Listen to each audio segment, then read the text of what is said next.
Καλησπέρα σας. Καλώς ήρθατε όλοι και σας ευχαριστούμε πάρα πολύ που είστε σήμερα εδώ μαζί μας. Είμαστε πάρα πολύ ενθουσιασμένοι με κάθε θέμα, η αλήθεια επίσης είναι, αλλά το σημερινό μας έχει εξητάρει πάρα πολύ. Είναι το YouTube. Δεν θα ανακαλύψουμε την Αμερική, κύριε Σούση, Ηλία, να μιλάμε στον ελληνικό, αλλά θα προσπαθήσουμε να δούμε τι συμβαίνει σε αυτόν τον κόσμο, να δούμε πώς ήρθε και πώς έφτασε το YouTube στην Ελλάδα, πού το συναντάμε σήμερα και ποια είναι η επόμενη μέρα. Βρισκόμαστε στο ΦΑΖ, είναι οι διάλογοι Δεκεμβρίου και σας καλωσορίζουμε στο 25ο event μας, την 25η συνάντησή μας, μηνιαία συνάντησή μας. Αυτό σημαίνει ότι και επίσημα μπήκαμε στην τρίτη μας χρονιά. Κλείνουμε 2 χρόνια οι διάλογοι συναντήσεών μας κάθε μήνα με διαφορετική θεματολογία, με διαφορετικούς ομιλητές, σε διαφορετικά σημεία, ακόμα και σε πόλεις. Και νομίζω ότι τα καλύτερα έρχονται όσο εμείς οι δύο, εσείς, εμείς, ερχόμαστε κοντά και συναντιόμαστε και συζητάμε. Θέλω να καλωσορίσω και όσους είστε μαζί μας διαδικτυακά. Έχετε τσεκάρει αν εκπέμπουμε στο YouTube? Δεν το τσεκάρα, είναι η αλήθεια. Σας έπιασα. Δίκιο έχετε. Τσεκάρετε γενικά στο YouTube? Κάτι βλέπω, ναι. Και κόβεις δηλαδή? Δεν κόβω. Μόνο τσεκάρω. Οι άλλοι? Οι άλλοι ποιοι? Δεν υπάρχουν άλλοι στο YouTube? Υπάρχουν, ναι. Ανάλογα με το βίντεο μπορεί να κόψουμε εσείς, είστε κατάλληλοι. Εντάξει, μπορείτε να παίξετε. Λοιπόν, καλησπέρα σε όσους μας παρακολουθείτε μέσω του live streaming, snf.org/live. Καλησπέρα σε όσους μας παρακολουθείτε και από τα social media που εκπέμπουμε και εκεί. Και να σας συστήσουμε και τα νέα μας account που έχουμε ως διάλογοι. Μπορείτε να μας βρείτε στο Facebook αλλά και στο Instagram SNF Dialogues. snf.org/dialogues για τα ερωτήματά σας. Όσοι μας παρακολουθείτε διαδικτυακά, έχετε συμμετοχή όπως κάθε φορά στη συζήτησή μας, είτε για να ρωτήσετε, είτε για να τοποθετηθείτε, να συμφωνήσετε, να διαφωνήσετε, να ακουστείτε, εν πάση περιπτώσει, και να μπορέσουμε όλοι μαζί να κάνουμε μία συζήτηση. Έχει ιδιαίτερη γλώσσα το YouTube. Ποιος θέλει να απαντήσει? Δηλαδή υπάρχει αυτή η θεωρία που λέει ότι έχει μια δική του γλώσσα το YouTube, ότι οι συγκεκριμένοι μπορούν να τη μιλήσουν. Άλλοι πιστεύουν ότι οποιοσδήποτε θέλει να ασχοληθεί με το YouTube είναι κάτι πάρα πολύ εύκολο, μπορεί να το κάνει. Τι πιστεύετε? Και να σας παρουσιάσω εντωμεταξύ, αλλά να σας ακούμε. Είναι ο Scrap μαζί μας, είναι η Σουζάνα Beauty Secret. Ελπίζω να μας πεις κανένα μυστικό ομορφιάς σήμερα, Σουζάνα. Είναι ο Τζέρεμι, είναι η Carrot Art. Σας ευχαριστούμε και σας καλωσορίζουμε. Είναι η Take It Serious, οι δύο από τους τρεις. Ο τρίτος που είναι? Σπουδάζει. Πού σπουδάζει? Είναι στην Καστοριά. Ψηφιακά μέσα και επικοινωνία είναι στο χώρο μέσα δηλαδή. Και γιατί δεν έχει συνδεθεί μαζί μας? Με τέτοιο θέμα είναι δυνατόν? Είναι μαζί μας η καθημερινή φυσική, ο Στέφανος, που κατάφερε να φτάσει και σε ευχαριστούμε πάρα πολύ, Στέφανε, γιατί ο καιρός στα Γιάννενα ήταν λίγο ομιχλώδης, οπότε το προσπάθησε μία, το προσπάθησε δύο, την τρίτη το καταφέραμε. Και η Madame Ginger, παλιά γνώριμη των διαλόγων. Ευχαριστούμε πάρα πολύ που είσαι και σήμερα εδώ μαζί μας για να κάνουμε αυτή τη συζήτηση όλοι μαζί. Ένα πάρα πολύ γρήγορο από όλους σας. Έχει ή δεν έχει ειδική γλώσσα το YouTube? Πιο πολύ θα έλεγα προσωπικά ότι έχει τη δική του αναρχία παρά γλώσσα. Τι σημαίνει αυτό? Το ότι, ας πούμε, πρέπει να ακολουθήσεις μια ήδη πατημένη πορεία τόσων χρόνων. Τώρα μιλάμε στο κομμάτι του να γίνεις και εσύ creator, φαντάζομαι. Μια πορεία η οποία έχει χαρακτεί, φαντάζομαι, από τόσους YouTubers τόσα χρόνια. Την αλληλεπίδραση μέσα αυτών. Και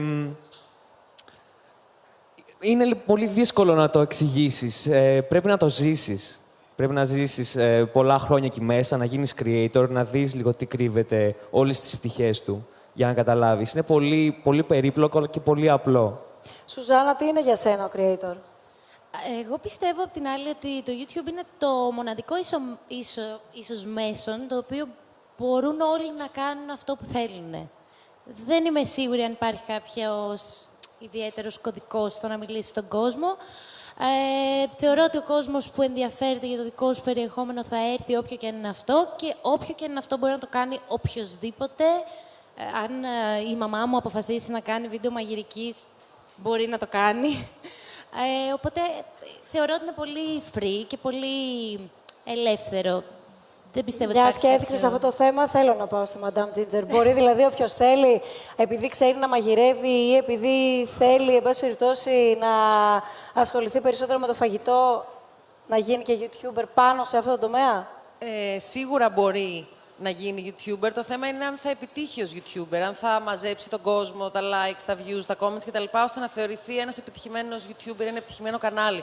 Σίγουρα οποιοδήποτε μπορεί να το κάνει. Ναι, το θέμα είναι ότι πρέπει από ένα σημείο και μετά, ειδικά αν θέλει να το δει επαγγελματικά ή αν θέλει να επιτύχει, θα πρέπει σίγουρα να μάθει τη γλώσσα του YouTube που είναι πολύ διαφορετική από όλα τα υπόλοιπα social media. Αυτό εννοούσα με την αναρχία. Το ότι μπορεί να κάνει ο καθένας είναι... Ισχύει. Ποιος είναι? Ότι? Χρειάζεσαι απλά μία κάμερα, τίποτα άλλο. Και μπορείς να κάνεις ό,τι θέλεις. Θέλω να έρθω σε σένα και να σε ρωτήσω αν όντως υπάρχει αυτή η καλώς εννοούμενη, όπως την ακούσαμε από το Scrap, αναρχία, και να μας δώσεις και εσύ τη δική σου εξήγηση για το τι θεωρεί το YouTube πετυχημένο YouTuber ή creator. Κοίτα, καταρχάς συμφωνώ με αυτό που υπόθηκε ότι το YouTube ξεκίνησε ότι κάποιος, οποιοσδήποτε ήθελε, ανέβαζε ό,τι ήθελε. Το πάθος του βασικά, γιατί αν πάρουμε ιστορικά, ξεκίνησε με βίντεο από μωρά, γάτες που είναι τα πρώτα που ανεβάζουμε, τα πρώτα που έχουμε στις κάμερές μας έτσι κι αλλιώς. Οπότε Είναι και τα δύο αυτά που δεν βλέπω. Δεν τα βλέπεις, Όχι. Εντάξει, δεν πειράζει. Αλλά στο κινητό μας ακόμη και σήμερα περισσότερο γάτες και μωρά ανεβάζουμε, έχουμε, οπότε λειτουργήσε ως μια μηχανή αποθήκευσης βίντεο. Σιγά σιγά, επειδή άπαιξε κοινό και αυτά τα βίντεο ήταν δημόσια, άρχισε να δημιουργείται και ένα οικοσύστημα από ανθρώπους οι οποίοι θέλανε να ανεβάσουν το κέφι τους. Δηλαδή, ξεκίνησε ειδικά με beauty πάρα πολύ, κομμωδία κτλ. Αυτά τα άτομα ξεκίνησαν να έχουν κοινό και σιγά σιγά δημιουργήθηκε αυτό το οικοσύστημα. Οπότε θα έλεγα ότι υπάρχει μια τεράστια αναρχία. Δηλαδή, μπορεί να βρει ο καθένας οτιδήποτε θέλει. Αν εγώ, ας πούμε, θέλω να πιστεύω τώρα, αν ψάξουμε, να βρω ένα κανάλι για πώς να φτιάχνω καπάκια, θα υπάρχει πώς να φτιάχνω καπάκια. Από εκεί πέρα, αν θα έχει 100 ή 100.000 κόσμο, εξαρτάται καθαρά από το ενδιαφέρον του κοινού. Οπότε... Λοιπόν, αυτό που λες, και δεν σε έχω παρουσιάσει ακόμα, αυτό που λες έχει πάρα πολύ μεγάλο ενδιαφέρον, γιατί πάρα πολλοί κόσμος, πέρα από τα βασικά προφίλ των χρηστών που θα μας τα περιγράψετε όλοι σας και από όσους σας παρακολουθούν και από όσους όμως το YouTube καταγράφει, πάρα πολλοί κόσμος ανατρέχει εκεί πέρα προκειμένου να βρει κάτι χρηστικό, προκειμένου να πάρει μια γνώμη, προκειμένου να δει πώς λειτουργεί κάτι, προκειμένου να μάθει κάποια πράγματα. Τώρα, το τι μπορεί να μάθει κανείς και το τι θεωρείται μαθαίνω, έχει μία γκάμα ερωτημάτων. Είναι ο Ηλίας Σούσης, είναι Head of Domestic Market Agencies and YouTube στην Google για την Ελλάδα, την Κύπρο, τη Μάλτα και τη Βουλγαρία. Γι' αυτό και του κάνω τόσες και άλλες τόσες ερωτήσεις. Το YouTube στην Ελλάδα ήρθε πριν από πόσα χρόνια, δεν είναι ούτε 10. Εντάξει, υπήρχε πάντα από το που δημιουργήθηκε το YouTube. Δυναμικά όμως, έτσι ναι, όπως... ακριβώς, αλλά η ελληνική έκδοση και το εμπορικό κομμάτι του YouTube που παίζουν διαφημίσεις ήρθε το 2012. Οπότε Μάιο του 2012 συγκεκριμένα λανσάραμε την ελληνική έκδοση του YouTube. Άρα το 2012 βρίσκει ένα ελληνικό κοινό το οποίο αναζητά κυρίως αυτά που αγαπά, τα λίγο πιο οικεία, μωρά, γάτες, Ναι. δηλαδή παιδεία τα οποία δεν είναι τόσο εξειδικευμένα. Ήδη από το 2012 υπήρχε είχε εξειδίκευση, πλέον εντάξει, καμία σχέση. Υπήρχαν και πιο εξειδικευμένα βίντεο, αρκετά βίντεο σχετικά με τη μαγειρική, με την ομορφιά, αλλά κυρίως από δημιουργούς του εξωτερικού, όχι τόσο Έλληνες. Στην Ελλάδα είχαμε κυρίως κωμικούς οι οποίοι είχαν αρχίσει να ανεβάζουν βίντεο. Από τη στιγμή που άρχισε και το monetization, δηλαδή το να μπορεί να μπαίνουν διαφημίσεις ώστε να μοιράζεται και το YouTube το έσοδο με τους δημιουργούς, άρχισε να αυξάνεται πολύ το οικοσύστημα. Και το δεύτερο σημαντικό είναι ότι δεν υπήρχε προώθηση των ελληνικών βίντεο το 2012. Δηλαδή, επειδή δεν υπήρχε ελληνική σελίδα, το youtube.gr, ήταν λίγο πιο άναρχο. Τώρα υπάρχει μια μεγαλύτερη... Επικεντρωνόμαστε λίγο περισσότερο στα local videos της κάθε χώρας. Στην ευρύτερη κοινότητα, αν μπορέσουμε να χαρακτηρίσουμε έτσι όλο το περιβάλλον του YouTube, Ναι. η Ελλάδα πού βρίσκεται? Θέλω να πω... Στη διεθνή κοινότητα, το YouTube θεωρείται πρώτα απ' όλα ο πλέον ελεύθερος, ακούστηκε και νωρίτερα, χώρος. Αν θέλεις τώρα και πιο επικοινωνιακά, πληροφοριακά, δεν ξέρω δημοσιογραφικά, αλλά στο επίπεδο μετάδοσης της πληροφορίας και λήψης όμως αυτής, από όποια πλευρά και αν βρίσκεσαι, χαρακτηρίζεται ως το πλέον δημοκρατικό μέσο, γιατί μπορείς να ακούσεις, αλλά μπορείς να μιλήσεις, μπορείς να ρωτήσεις, μπορείς να σχολιάσεις και εκείνη τη στιγμή όλα αυτά να συμβούν. Ναι. Άρα που βρίσκομαι στην Ελλάδα σε αυτό το κομμάτι. Ναι. Δεν ενδιαφέρει πολύ από το εξωτερικό. Σίγουρα στην Ελλάδα είμαστε στις top χώρες σε χρήση αναλογικά με τον πληθυσμό μας, έτσι. Επίσης υπάρχει όντως πολύ έντονο το κομμάτι του commenting και το κομμάτι της αλληλεπίδρασης. Και νομίζω ότι και αυτό ήταν που έκανε και το YouTube μεγάλο. Αυτή η αλληλεπίδραση μεταξύ του αυτού που βλέπει και αυτού που δημιουργεί. Το ίδιο είναι και στην Ελλάδα και ίσως και κάποιες φορές είναι και πιο έντονοι, γιατί είμαστε λίγο έντονοι στα σχόλιά μας και αυτά. Εγώ λέω ότι σε κάθε βίντεο στο YouTube υπάρχει ένας Έλληνας, ακόμη και ξένο βίντεο, ένας Έλληνας που σχολιάζει και από κάτω ένας δεύτερος Έλληνας που βρίζει τον από πάνω Έλληνα που σχολιάζει. Αυτό το φαινόμενο παραμένει ελληνικό δηλαδή. Παραμένει ελληνικό και το βλέπουμε και σε διεθνή βίντεο. Οπότε φαντάσου τι γίνεται στα ελληνικά βίντεο. Τα παιδιά ξέρουν ακόμη καλύτερα τι Αυτό που θέλω να ρωτήσω για να σας ακούσουμε πάνω σε αυτό είναι αν σας απογοητεύει αυτό. Δηλαδή, αν πει κανείς ότι ένα αρνητικό σχόλιο, αν μη τι άλλο, με προβληματίζει και με στενοχωρεί. Εδώ που μιλάμε για τόσο μεγάλη ελευθερία και δημοκρατία ταυτόχρονα, αμεσότητα, θα το πω, ίσως το προσεγγίσουμε καλύτερα με αυτή τη λέξη, καταλαβαίνουμε ότι πολύ πιο εύκολα κάποιος μπορεί να αφήσει το σχόλιο του, ενδεχομένως και χωρίς να το έχει σκεφτεί ή ξανασκεφτεί, ή ενδεχομένως χωρίς να έχει αναζητήσει το τι κάνετε ή ποιοι είστε, απλά επειδή εκείνο το δευτερόλεπτο έτυχαν πάρα πολλές συγκυρίες, να το πω και ευγενικά. Σας απογοητεύει αυτό ή είναι κάτι με το οποίο μπορείτε και αναμετριέστε και το διαχειρίζεστε καθημερινά? Καλησπέρα και από εμάς και από μένα και τη Σιλένα. Γενικά δεν μας απογοητεύει. Στην αρχή είναι σίγουρα πολύ δύσκολο. Δηλαδή, όταν θα διαβάσεις το πρώτο αρνητικό σχόλιο χωρίς να έχεις εκτεθεί ποτέ σε δημόσια κριτική, είναι σκληρό. Και μπορεί αυτό το σχόλιο να μην αφορά κάτι που μπορείς να το διαχειριστείς. Δηλαδή, το ότι εγώ έχω κοντά μαλλιά 25 χρόνια, το ξέρω. Άμα μου πεις άντρα με τα κοντά μαλλιά, θα σου πω ναι. Υπάρχουν όμως και θέματα τα οποία δεν είσαι έτοιμος να ακούσεις, για τα οποία δεν είσαι έτοιμος να ακούσεις κριτική. Από εκεί και πέρα, μετά από 3 χρόνια και βάλεις στο YouTube και στα social έτσι πιο ενεργά, νομίζω ότι συμβιβάζεσαι με την ιδέα του ότι η ανθρώπινη βλακεία είναι απίθμενη, πραγματικά. Γιατί είτε μπορεί να ανεβάσω εγώ το βίντεο από εδώ και να σχολιάσει από κάτω κάποιος πόσο σε παχαίνει αυτό που φοράς. Δεν έχει ακούσει τίποτα από αυτό που είπες, δεν έχει προσέξει τίποτα, δεν μπήκε στη διαδικασία να κάνει ούτε κάνει μια πρόταση με αρχή, μέση και τέλος, οπότε πραγματικά δεν με ενδιαφέρει.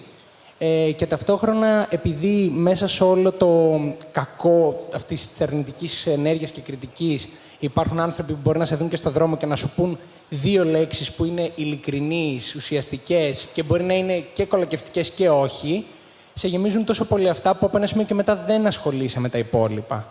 Αλλά το ότι μέσα στην τόση πληροφορία που λέμε, από τα γατιά μέχρι τις συζητήσεις για επιστήμες, έχουμε μάθει να μην φιλτράρουμε τίποτα. Άρα τα σχόλια είναι συνήθως χαμηλότατου επίπεδου, όχι λεκτικά, σε περιεχόμενο. Από ένα σημείο και μετά δεν μπαίνεις στη διαδικασία να παίξεις αυτό το παιχνίδι, γιατί δεν θα ξανανοίγαμε κάμερα. Μία ερώτηση τώρα που μου ήρθε και συνδυάζει πάρα πολλά πράγματα με βάση τα όσα λέτε. Ουσιαστικά και εμείς μέσα από τους διαλόγους που κάνουμε κάθε μήνα προσπαθούμε να αναπτύσσουμε συζητήσεις και πραγματικά παρακαλούμε να υπάρχει διαφωνία. Γιατί νιώθουμε ότι μας έχει λείψει το να διαφωνεί κάποιος. Άλλο το να διαφωνεί κάποιος και άλλο το απλά να στάζει χολή. Έτσι. Επίσης, έχει πάρα πολύ μεγάλη σημασία να ακούς τον συνομιλητή σου και να ακούς αυτό που σου λέει. Και όχι να τον ακούς μόνο, δηλαδή και εσύ να είσαι στη θέση να μην τον ακούσεις μόνο όταν σου λέει κάτι θετικό, αλλά να ακούσεις και αυτό το αρνητικό, το όποιο αρνητικό έχει όμως περιεχόμενο, όπως είπες. Σε όλη αυτή την προσπάθεια ή τον προβληματισμό τέλος πάντων που υπάρχει για εξυγίανση και την προάσπιση, εν πάση περιπτώσει, του δημόσιου διαλόγου, το YouTube βοηθάει κάπως ή αυτή η ευκολία είναι ένα μελανό σημείο? Όχι με ευθύνη του YouTube προφανώς. Λόγω ευθύνης δικής μας να διαχειριστούμε την ελευθερία μας. Η αλήθεια είναι κάπου στη μέση, έτσι. Δηλαδή, έχω δει και διαφωνίες σε comments στο YouTube ή με διαφορετικά βίντεο, ο ένας διαφωνεί με τον άλλον, αρκετά πολιτισμένες και Οκ, ο καθένας παρουσιάζει τη θέση του κτλ. Τώρα, το ότι υπάρχει και κόσμος ο οποίος ελεύθερα μπορεί να γράψει κάτι, να βρίσει με κακόβουλο τρόπο, αυτό οκ, και πάλι. Είναι μετά στην κρίση του καθενός που διαβάζει το comment, κατά πόσο θα το ακούσει και κατά πόσο θα συμφωνήσει. Δεν νομίζω ότι η πλειοψηφία όμως είναι αυτοί οι άνθρωποι. Αυτοί είναι οι οποίοι φαίνονται και πιο πολύ. Σε αυτό γίνεται κάποιο φιλτράρισμα από το YouTube? Ναι, μπορεί να κάνει φιλτράρισμα. Εντάξει. Στα σχόλια δηλαδή. Προσπαθεί. Αλλά στα σχόλια νομίζω περισσότερο μπορεί να φιλτράρει αυτό που έχει το κάθε κανάλι. Βέβαια, επειδή η ελληνική γλώσσα, νομίζω και σε αυτό πρωτοτυπούμε, έχουμε τρομερά μεγάλο εύρος βρισιών. Έτσι είναι. Δεν μπορείς εύκολα να φανταστείς ο καθένας θα γράψει έτσι, απλά ναι, είναι κάπως έτσι. Τώρα, το YouTube, ας πούμε, έκοψε σε κάποια βίντεο, έκοψε τα comments, στα παιδικά βίντεο συγκεκριμένα, γιατί δεν υπήρχε λόγος να υπάρχουν και επειδή γινόντουσαν διάφορα. Αλλά από εκεί και πέρα, ναι, δεν κόβει τα comments σε βίντεο του creators. Σαφώς, άμα κάποιος κάνει report και τα λοιπά, μπορεί να κοπεί. Από εκεί πέρα, είναι νομίζω στην ευχαίρεια του creator να βγάλει αυτά τα comments. Στέκει η ερώτηση ποιες ηλικίες προτιμούν να παρακολουθούν διαφορετικού περιεχομένου, εν πάση περιπτώσει,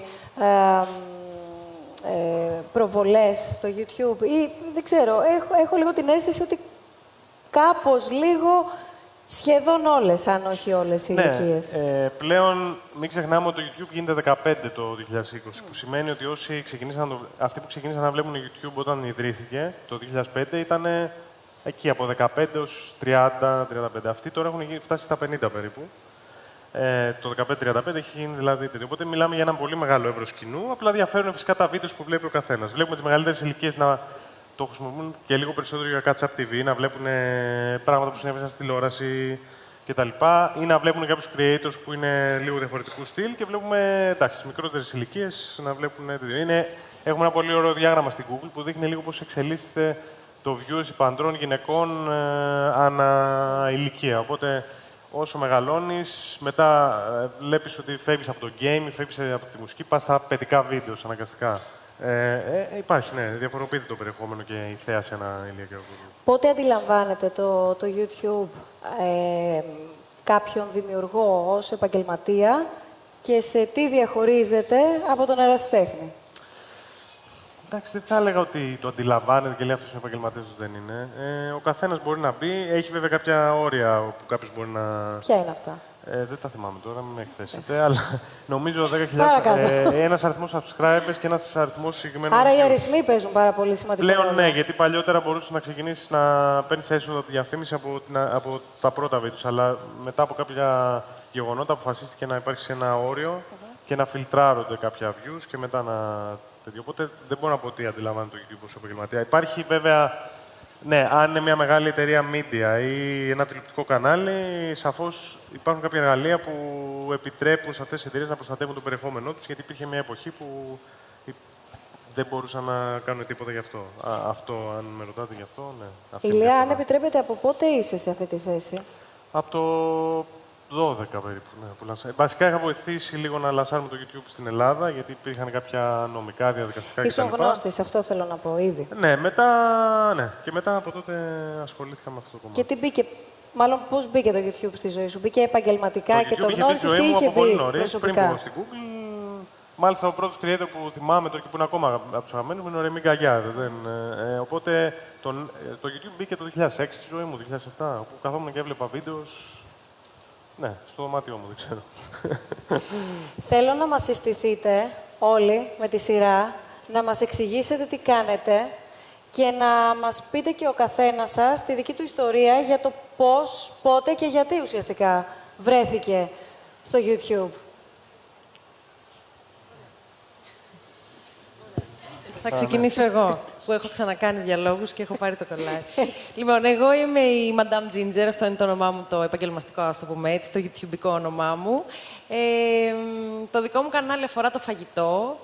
Έχει 2 εκπομπές. Κάνω 2 εκπομπές. Στη μία μαγειρεύω και στην άλλη επισκέπτομαι εστιατόρια και καταστήματα εστίασης και προτείνω πού να φάνε αυτοί που. Βλέπεις πώς μαγειρεύουν οι άλλοι. Βλέπω πώς μαγειρεύουν οι άλλοι. Νομίζω αυτό πλέον το απολαμβάνω περισσότερο.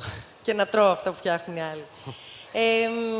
Εγώ ξεκίνησα λίγο περίεργα. Σπούδασα δημόσιες σχέσεις και επικοινωνία στην Καστοριά, μαζί με τον αδερφό σου. Και δούλεψα σε εταιρείες διαφημιστικές για κάποια χρόνια, 6-7. Και μετά αποφάσισα ότι δεν μπορώ άλλο να φεύγω από το γραφείο 10 η ώρα τη νύχτα και να μην κάνω τίποτα και να είμαι δυστυχισμένη και να σπουδάσω μαγειρική και να κάνω αυτό που ήθελα όντως. Οπότε σπούδασα μαγειρική με στόχο όμως να γίνω σεφ, να δουλεύω σε εστιατόρια. Αλλά κάπου στην πορεία ανακάλυψα ότι έχουμε χάσει τέλος πάντων κάποιες συνταγές από τη γιαγιά μου και τσαντίστηκα και λέω δεν είναι δυνατόν να χάνουμε τις συνταγές με το χρόνο κτλ. Και ξεκίνησα ένα blog με σκοπό να καταγράψουμε συνταγές. Να καταγράψουμε συνταγές πριν χαθούν στον χρόνο. Κάπως έτσι ξεκίνησε. Οπότε κάποια στιγμή πήγαινε αρκετά καλά, γιατί το είχα στήσει όλο πάνω στη γνώση μου από τις διαφημιστικές και στα contacts μου, ας το πούμε έτσι. Οπότε πήγαινε αρκετά καλά και σταμάτησα από τα εστιατόρια και πλέον είναι η μόνη δουλειά μου. Όσο κι αν πάρα πολλοί με ρωτάνε συνέχεια, και ποια είναι η πραγματική σου δουλειά μετά το YouTube. Όχι, αυτή είναι η πραγματική μου δουλειά. Οπότε έτσι κάπως. Και σε αυτή τη δουλειά πόσες ώρες δουλεύεις δηλαδή? Τη μέρα. Ναι. Καταρχήν δουλεύω 365 μέρες το χρόνο. Επειδή δεν σου άρεσε που τελείωνες αργά, γι' αυτό. Εντάξει, ναι, αλλά είναι διαφορετικό να δουλεύεις για σένα και για το όνειρό σου. Είναι τελείως διαφορετικό. Προφανώς, το κίνητρο και οι στόχοι είναι άλλοι, οπότε δεν σε νοιάζει. Εμένα δεν με νοιάζει προσωπικά, είναι σαν να μην δουλεύω. Αλλά ναι, δουλεύω 365 μέρες το χρόνο, σίγουρα. Δηλαδή είμαι στις διακοπές και σκέφτομαι πρέπει να πάμε εκεί για φαγητό, γιατί εκεί έχει το ωραίο φαγητό που θα βγάλω φωτογραφία και θα το ανεβάσω. Είναι μόνιμο, δεν είναι. Στις καθημερινές δουλεύω σίγουρα. Καλά, σίγουρα 8 ώρες, μπορεί μερικές μέρες να είναι και 14, μπορεί να είναι και 15, αλλά είναι ανάλογα. Ναι, αλλά παιδιά, το blogging είναι δουλειά. Είναι πολύ σημαντικό. Θα το συζητήσουμε αυτό. Θα το συζητήσουμε, γιατί είναι λίγο... Είναι λίγο μετέωρο. Ή από την άλλη βλέπουμε πάρα πολλούς επώνυμους. Celebrities. Αυτή την κατηγορία, εν πάση περιπτώσει, που εντάξει, υπάρχει όλη αυτή η δημοφιλία γύρω από κάποια ονόματα, τα οποία δραστηριοποιούνται ωστόσο σε κάτι άλλο. Και για χρόνια το κοινό τους γνωρίζει κάπου αλλού. Βλέπουμε μία τάση, ακριβώς επειδή δεν είναι η τάση των ημερών, είναι η τάση εδώ και πάρα πολύ καιρό και πάρα πολλά χρόνια. Και είναι η νέα εποχή του YouTube. Ήδη έχουμε ξεκινήσει να συζητάμε για το τι έρχεται, τι έχει ήδη έρθει μάλλον, για την ακρίβεια. Αλλά βλέπουμε ότι αντιλαμβάνονται με μια σχεδόν ευκολία, θα έλεγα, ότι μπορούν να μεταπηδήσουν και εκεί, αλλά δεν προχωράνε. Ή δεν προχωράνε με την ίδια ανταπόκριση. Με την ίδια ανταπόκριση, μάλλον, ναι.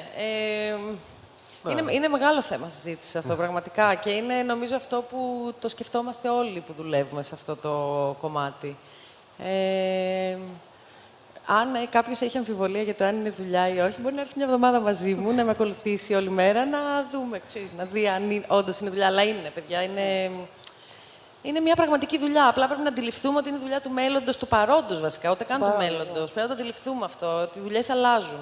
Δεν υπάρχουν πια, ξέρω εγώ, αυτοί που μας καθαρίζαν τα παπούτσια. Έχει φύγει αυτή η δουλειά, έχει εξαφανιστεί και έχουν έρθει άλλες δουλειές. Είναι πολύ δύσκολο για κάποιους ανθρώπους να το καταλάβουν. Και πάντως για τα celebrities που λες, υπάρχει μια βασική διαφορά. Και τους, έτσι. Και τους. Στην τηλεόραση θα κάνουν ένα συμβόλαιο και μετά θα φτιάξουν την παραγωγή. Στο YouTube θα πρέπει πρώτα να επενδύσουν με τον προσωπικό τους χρόνο, να φτιάξουν τα βίντεο τους και μετά να δουν αν θα έρθει κάποιο έσοδο. Και φυσικά το δεύτερο για μένα είναι η αυθεντικότητα. Ίσως δεν θέλω να τους βάλω στο ίδιο καζάνι, γιατί έχουν και κάποιους. Καλά, προφανώς. Ίσως, ας πούμε, έχουν συνηθίσει σε ένα διαφορετικό τρόπο προσέγγισης και νομίζω ότι αυτό που μεγάλωσε, που δεν το είπαμε και πριν το YouTube πολύ, είναι η αυθεντικότητα. Ότι βλέπουμε κάποιους χαρακτήρες λίγο πιο αυθεντικούς. Δηλαδή, κάποιος θα βρίσει. Αυτό είναι αυθεντικό. Δηλαδή, είναι ο αληθινός του εαυτός, δεν θα το κρύψει γιατί δεν πρέπει να βρίσει και δεν πρέπει να κάνει. Δεν το λέω ότι είναι καλό που βρίζει, αλλά είναι ο αυθεντικός του χαρακτήρας. Οπότε... Ναι, δεν είναι αυτό το τελειοποιημένο που έχει η τηλεόραση ή, εν πάση περιπτώσει, άλλου τύπου χαρακτηριστικά που έχουν άλλα μέσα. Ο πιο δημοφιλής YouTuber στον κόσμο, PewDiePie, είχα δει ένα βίντεο που κάτι εξομολογούταν, κάτι έλεγε τέλος πάντων και ξαφνικά του σβήνει το φως στη λάμπα στο δωμάτιό του. Δεν έκατσε να συνέχισε το σκοτάδι, δεν έκατσε να το ξαναφτιάξει το βίντεο, να το τελειοποιήσει κτλ. Ή να είναι η τέλεια εικόνα, όπως βλέπουμε πολλές φορές. Πιο ρεαλιστικό, λοιπόν. Ναι, είναι λίγο πιο ρεαλιστικό και λίγο πιο αυθεντικό, ναι. Σας ακούμε. Να σας καλησπερίσω κι εγώ με τη σειρά μου και να σας ευχαριστήσω. Όταν λέμε καθημερινή φυσική, εννοούμε κάθε μέρα φυσική. Σε καμία περίπτωση κάθε μέρα φυσική. Λοιπόν, εγώ είμαι ο Βαμβάκος Στέφανος, έχω το κανάλι Καθημερινή Φυσική και όπως φαντάζομαι αποκαλύπτει το όνομα, κάνω βίντεο σχετικά με το μακιγιάζ. Λοιπόν, το φυσικό. Ναι, φυσικό μακιγιάζ. Λοιπόν, το κανάλι ξεκίνησε πριν από περίπου 5 χρόνια. Εγώ έχω τελειώσει το φυσικό. Και πάντα ήμουν έτσι λίγο, είχα μια περιέργεια σαν άνθρωπος για το πώς λειτουργεί ο κόσμος, για την επιστήμη και ειδικότερα για τη φυσική που είχα σπουδάσει. Οπότε ήθελα να μοιραστώ κάπως αυτόν τον ενθουσιασμό με τον υπόλοιπο κόσμο. Και είχα και αρκετό ελεύθερο χρόνο τότε, μιας και είχα τελειώσει τις σπουδές μου. Οπότε το ξεκίνησα αυτό πιο πολύ, ξέρετε, έτσι λίγο για να περνάω την ώρα μου, σαν χόμπι. Σε καμία περίπτωση δεν περίμενα ότι θα έχει την απήχηση που είχε. Και η αλήθεια είναι ότι αν πριν από 5 χρόνια ρωτούσα ένα άτομο ο οποίος ασχολούταν ήδη με το YouTube, είχε τέλος πάντων κάποια χρόνια στην πλατφόρμα, αν τον ρωτούσα ότι ξέρεις τι, έχω αυτή την ιδέα να κάνω αυτό το κανάλι στο YouTube, να το κάνω ή όχι, πιστεύω θα μου έλεγε όχι, σε καμία περίπτωση μην το κάνεις. Γιατί τα βίντεο θέλουν πάρα πολλές ώρες ενασχόλησης. Είναι δηλαδή πάρα πολύ καλό αν καταφέρω να βγάλω ένα βίντεο ανά μήνα. Κάτι το οποίο το YouTube δεν το θέλει, θέλει συχνό περιεχόμενο. Παρ' όλα αυτά, ο κόσμος το έχει αγκαλιάσει, φάνηκε ότι αρέσει, οπότε είμαι πάρα πολύ χαρούμενος γι' αυτό. Και έχει γίνει και εμένα πλέον η δουλειά μου αυτό το πράγμα, όσο έτσι αξιοπερίεργο και αν ακούγεται. Το κοινό ποιο είναι? Το κοινό ποιο ήτανε? Το κοινό ήτανε άτομα έτσι νέας ηλικίας, τα οποία τους ενδιέφερε αυτό το κομμάτι, αλλά δεν μπορούσαν να εκφραστούν πουθενά. Δεν υπήρχε αυτό το κομμάτι στο ελληνικό τουλάχιστον. Στο Αυτό ήθελα, γι' αυτό το ρωτάω, γιατί έχω την αίσθηση ότι δεν είναι ιδιαίτερα ανεπτυγμένος αυτός ο τομέας στο ελληνικό YouTube, σωστά? Δεν είναι. Έχουν αρχίσει βέβαια. Συγκριτικά με άλλους τομείς. Συγκριτικά με το εξωτερικό, ας πούμε, με το αγγλόφωνο YouTube, σε καμία περίπτωση, όχι, δεν είναι. Αλλά έχουν αρχίσει καινούργια κανάλια να εμφανίζονται και ήταν και ευτύχημα που μαζί με άλλα 2 παιδιά ξεκινήσαμε όλοι μαζί και ενώσαμε τις δυνάμεις μας και καταφέραμε να κάνουμε κάτι έτσι, να το προχωρήσουμε και οι 3. Οπότε φαίνεται ότι υπήρχε το κοινό, αλλά δεν μπορούσε να βρει το αντίστοιχο περιεχόμενο. Μάλιστα. Τώρα, από ό,τι καταλαβαίνω, οι περισσότερες ίσως των περιπτώσεων δείχνουν ένα μοναχικό δρόμο. Εδώ πέρα έχουμε 3. Ναι, που τυχαίνει να είμαστε αδέρφια βέβαια, άρα πάλι ο δρόμος είναι κοινός. Εδώ ακόμα περισσότερα τα ερωτήματα που προκύπτουν τώρα. Περιμένουμε να ακούσουμε λοιπόν. Ναι, εμείς ξεκινήσαμε από εντελώς διαφορετικούς δρόμους. Εγώ δεν θυμάμαι καν πότε ξεκίνησε το κανάλι, θα πει ο Δημήτρης, γιατί μπήκα στην πορεία. Πότε ξεκίνησε? Το 2014. Το 2014, ναι. 5 χρόνια πάνε. Η αλήθεια είναι ότι ήταν η ιδέα του μικρού μας του αδερφού. Τότε, δηλαδή πριν από 5-6 χρόνια, ήταν κοντά στα 15. Δηλαδή ήταν ο άνθρωπος που έβλεπε YouTube, που του άρεσε το YouTube, που περνούσε ώρες εκεί. Εμείς είχαμε κάποια κανάλια δικά μας και κάναμε κυρίως. Εγώ ανέβαζα βίντεο μουσικής από το συγκρότημά μου τότε. Ο Δημήτρης ανέβαζε βίντεο από κλεμμένα από τηλεοπτικές εκπομπές και ανέβαζε επεισόδια, ας πούμε, για να τα βλέπουν οι άνθρωποι. Δεν σε βλέπω καλά γενικά στην τριάδα, έτσι. Μην μαλώσουμε και τώρα. Κοιτάει, τα χρόνια δεν τα θυμάσαι, δεν μας τα λες καλά στο περιεχόμενο. Εν πάση περιπτώσει, ο μικρός έκανε κάτι άλλο και έχοντας εγώ ένα εντελώς άλλο υπόβαθρο επιστημονικό, εγώ έχω τελειώσει ωκεανογραφία, έχω κάνει κάποια μεταπτυχιακά αλλού, αναζήτησα το δρόμο μου εκεί τον επαγγελματικό, τον έπιασα κάποια στιγμή στο εξωτερικό. Όταν χρειάστηκε να γυρίσω στην Ελλάδα, δεν πήγαν τα πράγματα έτσι όπως ήθελα και ακολούθησα αυτή την τρέλα των αδερφών μου. Η οποία ξεκίνησε καθαρά σαν χόμπι, συνεχίζεται νομίζω ακόμα και τώρα σαν χόμπι. Αυτό είναι το βασικό μας κίνητρο, να είμαστε αυθόρμητοι, να το κάνουμε σαν χόμπι και να μπορούμε να το εξελίσσουμε όσο πάει. Να πούμε και το περιεχόμενο. No. Είναι 3 κατηγορίες τα βίντεο μας. Είναι gaming, βιντεοπαιχνίδια. Παίζουμε ένα παιχνίδι, δείχνουμε και την αντίδρασή μας στην ουσία στο παιχνίδι. Ένα κομμάτι είναι αυτό. Δεύτερο κομμάτι είναι οι παρουσιάσεις προϊόντων, τα unboxings που λένε, που ήταν ήδη δημοφιλή στο εξωτερικό από πιο παλιά. Τώρα έχει γίνει της μόδας και στην Ελλάδα. Και το τρίτο κομμάτι που έχει πολύ μεγάλη απήχηση είναι τα vlogs. Δηλαδή στιγμές της καθημερινότητάς μας. Είτε είναι να πάμε στο γήπεδο, ας πούμε, είτε είναι... Δηλαδή, συγγνώμη τώρα, τα vlogs είναι πραγματικά... Έχεις... Μην φάνει γελία η ερώτησή μου. Όχι, δεν με κοιτάς λίγο... Έχω άγχος να ακούσω.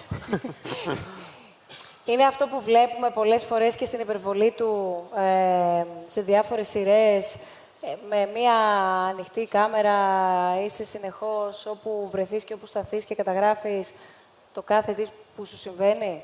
Video blog. Αυτό είναι το vlog. Είναι κάπως έτσι. Εμείς δεν κάνουμε αυτό. Εμείς προσπαθούμε, ας πούμε, παρόλο που το κομμάτι μας ασχολείται με το gaming, το κανάλι μας, ένα κομμάτι του σημαντικό είναι αυτό, ασχολείται με τους υπολογιστές, με τα προϊόντα τεχνολογίας. Εμείς στα vlogs, στην ουσία, προσπαθούμε να προτείνουμε και κάποιους άλλους τρόπους ζωής. Πάμε στο γήπεδο, παίζουμε ποδόσφαιρο, πάμε για καρτ, πάμε για υπασία, παρουσιάζουμε κάποια χόμπι μας, παρουσιάζουμε τη μουσική μας, παρουσιάζουμε διάφορα πράγματα. Δεν θέλουμε τόσο πολύ να βγάλουμε προς τα έξω στοιχεία της καθημερινότητάς μας, όσο και αν αυτό ξέρουμε ότι γενικά πιάνει πολύ στο YouTube. Προς το παρόν, και το καλό είναι, ένα πολύ καλό πράγμα στο YouTube αυτό, είναι ότι το περιεχόμενο έχουμε τη χαρά ακόμα να το επιλέγουμε εμείς. Να κάνουμε αυτό που μας αρέσει και αυτό που μας ευχαριστεί. Αυτό τι σημαίνει, ότι δεν θέλουμε τόσο πολύ να ακολουθήσουμε... Δεν καθοδηγήστε από τα νούμερα ή από τις τάσεις. Ναι, προσπαθούμε να το αποφύγουμε. Ακόμα και στα games που είχαμε και μια κουβέντα πριν off the record, που ξέρουμε ότι κάποια games πιάνουν και κάνουν πολλά νούμερα. Το Fortnite. Αν δεν μας αρέσει, αν δεν είναι κάτι που μας ευχαριστεί κυρίως εμάς, ξέρουμε ότι δεν θα βγούμε αυθεντικοί στον κόσμο έξω, ξέρουμε ότι αυτό το πράγμα δεν θα μας άρεσε να το δούμε, οπότε αποφεύγουμε και να το κάνουμε. Και από την άλλη, για να σας βοηθήσω λίγο και στην κουβέντα στις ερωτήσεις που κάνατε, επειδή προσωπικά εγώ δεν ξέρω κατά πόσο θα μπορώ να εκθέτω τον εαυτό μου, παράδειγμα, στο κομμάτι αυτό, στο YouTube. Δηλαδή, θεωρώ ότι ένας παππούς, αν παίζει gaming σε 20 χρόνια, θα είναι διαφορετικό από έναν μουσάτο κύριο 32 χρονών. Θα έχει άλλη απήχηση, εν πάση περιπτώσει. Σκεφτήκαμε ότι αυτό το brand name που πάει να φτιαχτεί ή έχει φτιαχτεί, να το χρησιμοποιήσουμε για να στήσουμε και μια εταιρεία η οποία έχει να κάνει με διαφήμιση, έχει να κάνει με marketing. Δηλαδή. Ναι, έχει να κάνει με υπηρεσίες διαφήμισης στην ουσία, με φωτογραφία και βίντεο που ήταν πάντα το χόμπι μας. Οπότε παράλληλα με το YouTube τρέχουμε και όλο αυτό, ούτως ώστε ο άλλος όταν δει το Take It Serious Production, ας πούμε, να λέει ότι το Take It Serious κάτι μου λέει, κάπου το έχω ακούσει. Εκεί ελπίζουμε να το έχει ακούσει και να μην το έχει δει, ούτως ώστε να είναι πιο εύκολο, ειδικά αν είναι κάποιος μεγάλος πελάτης, να κλείσει. Πάντως, ναι, το κάνουμε, ας το πούμε εμείς, κάπως ημιεπαγγελματικά ακόμα. Έχουμε και άλλους ανοιχτούς δρόμους. Ο μικρός το σπουδάζει αυτό και το θέλει πολύ. Ελπίζω κάποια στιγμή να μπορέσουμε να το κάνουμε κι εμείς άκρως επαγγελματικά. Πάρα πολύ ενδιαφέρουσα αυτή η πορεία και το χρονοδιάγραμμα που ακούμε να υπάρχει. Έχει ενδιαφέρον βέβαια να ρωτήσω σε αυτό το σημείο πριν ακούσουμε και τους Carrot Arts ποιο είναι το χρονοδιάγραμμα αντίστοιχα του YouTube. Δηλαδή, σήμερα βρισκόμαστε εδώ, αλλά αύριο πού βρίσκεται το YouTube? Εντάξει, σίγουρα τα τελευταία χρόνια έχει σπάσει λίγο. Δηλαδή, από την άποψη του ότι έχει χωριστεί σε ενδιαφέροντα. Βγήκε το YouTube Gaming, το YouTube Music, κάποια υπο-apps, τα οποία κάπως προσπάθησε λίγο να ξεχωρίσει τις διαφορετικές κατηγορίες ενδιαφέροντος. Παρ' όλα αυτά, παραμένει ότι είναι μια πλατφόρμα που βασίζεται κυρίως στους creators και στα βίντεο που ανεβάζουν οι creators. Υπάρχουν βέβαια στην Αμερική κάποια πλάνα και για την τηλεόραση, όπου μπορείς να χρησιμοποιήσεις την πλατφόρμα του YouTube για να βλέπεις συνδρομητικά κανάλια, το YouTube TV. Το χρονοδιάγραμμα πάντως είναι να βελτιωθεί ακόμη περισσότερο η πλατφόρμα όσον αφορά τους creators, να μπορούν να ανεβάζουν πιο εύκολα βίντεο και να και θα συνεχίσει να υπάρχει αυτό. Η αποστολή του YouTube ήταν αυτό, να διευκολύνει γενικά τον κόσμο να μπορεί να ανεβάζει βίντεο από τις στιγμές του. Μην ξεχνάμε ότι μετά από τα βιντεάκια, πώς μεγάλο στο YouTube, μετά τα βιντεάκια με τα μωρά και τους σκύλους και τις γάτες, αρχίσαμε να βλέπουμε εικόνες από ηφαίστεια, εικόνες προσωπικές που ο καθένας επισκεπτόταν, τις οποίες δεν τις βλέπαμε πουθενά αλλού. Οπότε και αυτό συνεχίζει να είναι η αποστολή και το όραμα του YouTube. Μα αν μιλήσουμε και με όρους ευρύτερης αγοράς, και θα επιστρέψω και πάλι στο κομμάτι της ενημέρωσης και ευρύτερα όμως της επικοινωνίας, από την πλευρά τόσο εκείνου που λαμβάνει το μήνυμα, αλλά και εκείνου που το δημιουργεί, γιατί είναι ο συμπαίκτης της αγοράς, το YouTube έχει επηρεάσει. Έχει επιβάλει μάλλον, ειδικά σε ό,τι αφορά, πρώτα απ' όλα έχει επιβάλει την εικόνα. Έχει δώσει άλλη διάσταση στη φωτογραφία, έχει καθορίσει τους όρους για ένα βίντεο, είτε έχει περιεχόμενο του τι έκανε ο Πρωθυπουργός σήμερα, είτε έχει περιεχόμενο του πώς θα επικοινωνήσω μία εκδήλωση που θα κάνω τον άλλο μήνα, εάν θα το επικοινωνήσω αυτό σε ένα παραδοσιακό κανάλι ή αν θα το επικοινωνήσω διαδικτυακά. Άρα θέλω να πω ότι υπάρχει. Αυτό συνέβη στρατηγικά ή ήταν τόσο γρήγορη? Γενικά η πλατφόρμα εξελίσσεται δυναμικά με βάση το κοινό της και τον τρόπο με τον οποίο λειτουργεί το κοινό της. Μια εξέλιξη, ας πούμε, που λίγο έχει συμβεί, προσπαθώ να χρησιμοποιώ ελληνικές λέξεις, αλλά τέλος πάντων, κάτω από το ραντάρ, ήταν ότι έχει μετατραπεί σε ένα προσωπικό βοηθό, μια πλατφόρμα μάθησης με την έννοια, εντάξει, μπορεί να είναι μάθηση το ότι πώς να φτιάξω air condition στο σπίτι μου με παγάκια, έως πώς να πλύνω το μωρό μου, πώς να αλλάξω το μωρό μου, πράγματα, πώς να κάνω το how-to που λέμε. Οπότε, τα τελευταία 5-6 χρόνια βλέπουμε μια τεράστια αύξηση και έχει εξελιχθεί και σε μια πλατφόρμα, ας το πούμε, προσωπικού βοηθού. Και δεν ξέρω, θα με διορθώσει και η Madame Ginger. Αλλά γενικά, αν δούμε και τα site συνταγών τα τελευταία χρόνια, εκεί που ήταν μόνο λόγια και γράμματα. Πατήσω εγώ. Σωστά. Τι. Η Madame Ginger ξέρει να μαγειρεύει. Να πατήσω εγώ που δεν ξέρω να μαγειρεύω. Γιατί είναι κάτι που παρακολουθώ. Έχουν πει βίντεο, σωστά. Ναι, αλλά είναι και κάτι βήμα-βήμα. Ναι, ποιο. Το πώς θα μαγειρέψω. Ναι. Το βλέπεις σε βίντεο όμως. Ναι, σε βίντεο. Ναι, ακριβώς. Αυτό λέω. Μα Οπότε... είναι πολύ πιο άμεσο, είναι πολύ πιο διαδραστικό, πιο κατανοητό. Και βλέπεις πώς το κάνει ο άλλος. Να πεις, άμα το διαβάσεις τόσα χρόνια, δηλαδή το διάβαζαν. Αλλά είναι αυτό που θα προτιμήσω. Ακριβώς. Οπότε έχουμε μια εξέλιξη προς τα εκεί. Και αν να συνοψίσω, έχουμε δύο πράγματα. Έχουμε το κομμάτι του entertainment που αρχίζει. Το YouTube ως προϊόν αρχίζει και γίνεται πιο φιλικό στα Smart TVs. Αυτό είναι τώρα το focus, γιατί βλέπουμε μια τεράστια αύξηση της θέασης του περιεχομένου από εκεί. Και το δεύτερο είναι τα κινητά, όπου εντάξει, πάλι τεράστια αύξηση, 70% αυτή τη στιγμή του traffic. Που ένα μεγάλο κομμάτι του είναι βέβαια η μουσική, ένα κομμάτι του είναι το entertainment και ένα μεγάλο κομμάτι στα κινητά είναι αυτό που λες. Ο προσωπικός μου βοηθός στη μαγειρική, στο παιδί μου. Τώρα θυμήθηκα το πρώτο βίντεο που είδα εγώ ποτέ στο YouTube. Ήταν πώς να δέσω τη γραβάτα μου για να πάω σε ένα που δεν ήξερα, ούτε ξέρω ακόμα πολύ καλά. Το θέμα είναι να τα κατάφερες. Έτσι και έτσι. Πόσους χρήστες έχει το YouTube σήμερα? Αυτή τη στιγμή νομίζω είναι παγκοσμίως το 1,8-1,9 δισεκατομμύρια μοναδικούς χρήστες. Στην Ελλάδα γύρω στα 6 εκατομμύρια, 6+. Οπότε, ναι. Είναι η συντριπτική πλειοψηφία. Είναι αλλά στην Ελλάδα, όπως είπα, είμαστε στις top χώρες σε θέαση, σε χρόνο παραμονής και σε top χώρες σε views ανά ίντερνετ χρήστη. Αυτό ήθελα να επισημάνω ξανά. Είναι πάρα πολύ σημαντικό, γιατί πολλές φορές μπορεί να μετρήσουμε πόσος κόσμος ήρθε, πόσος κόσμος μας είδε.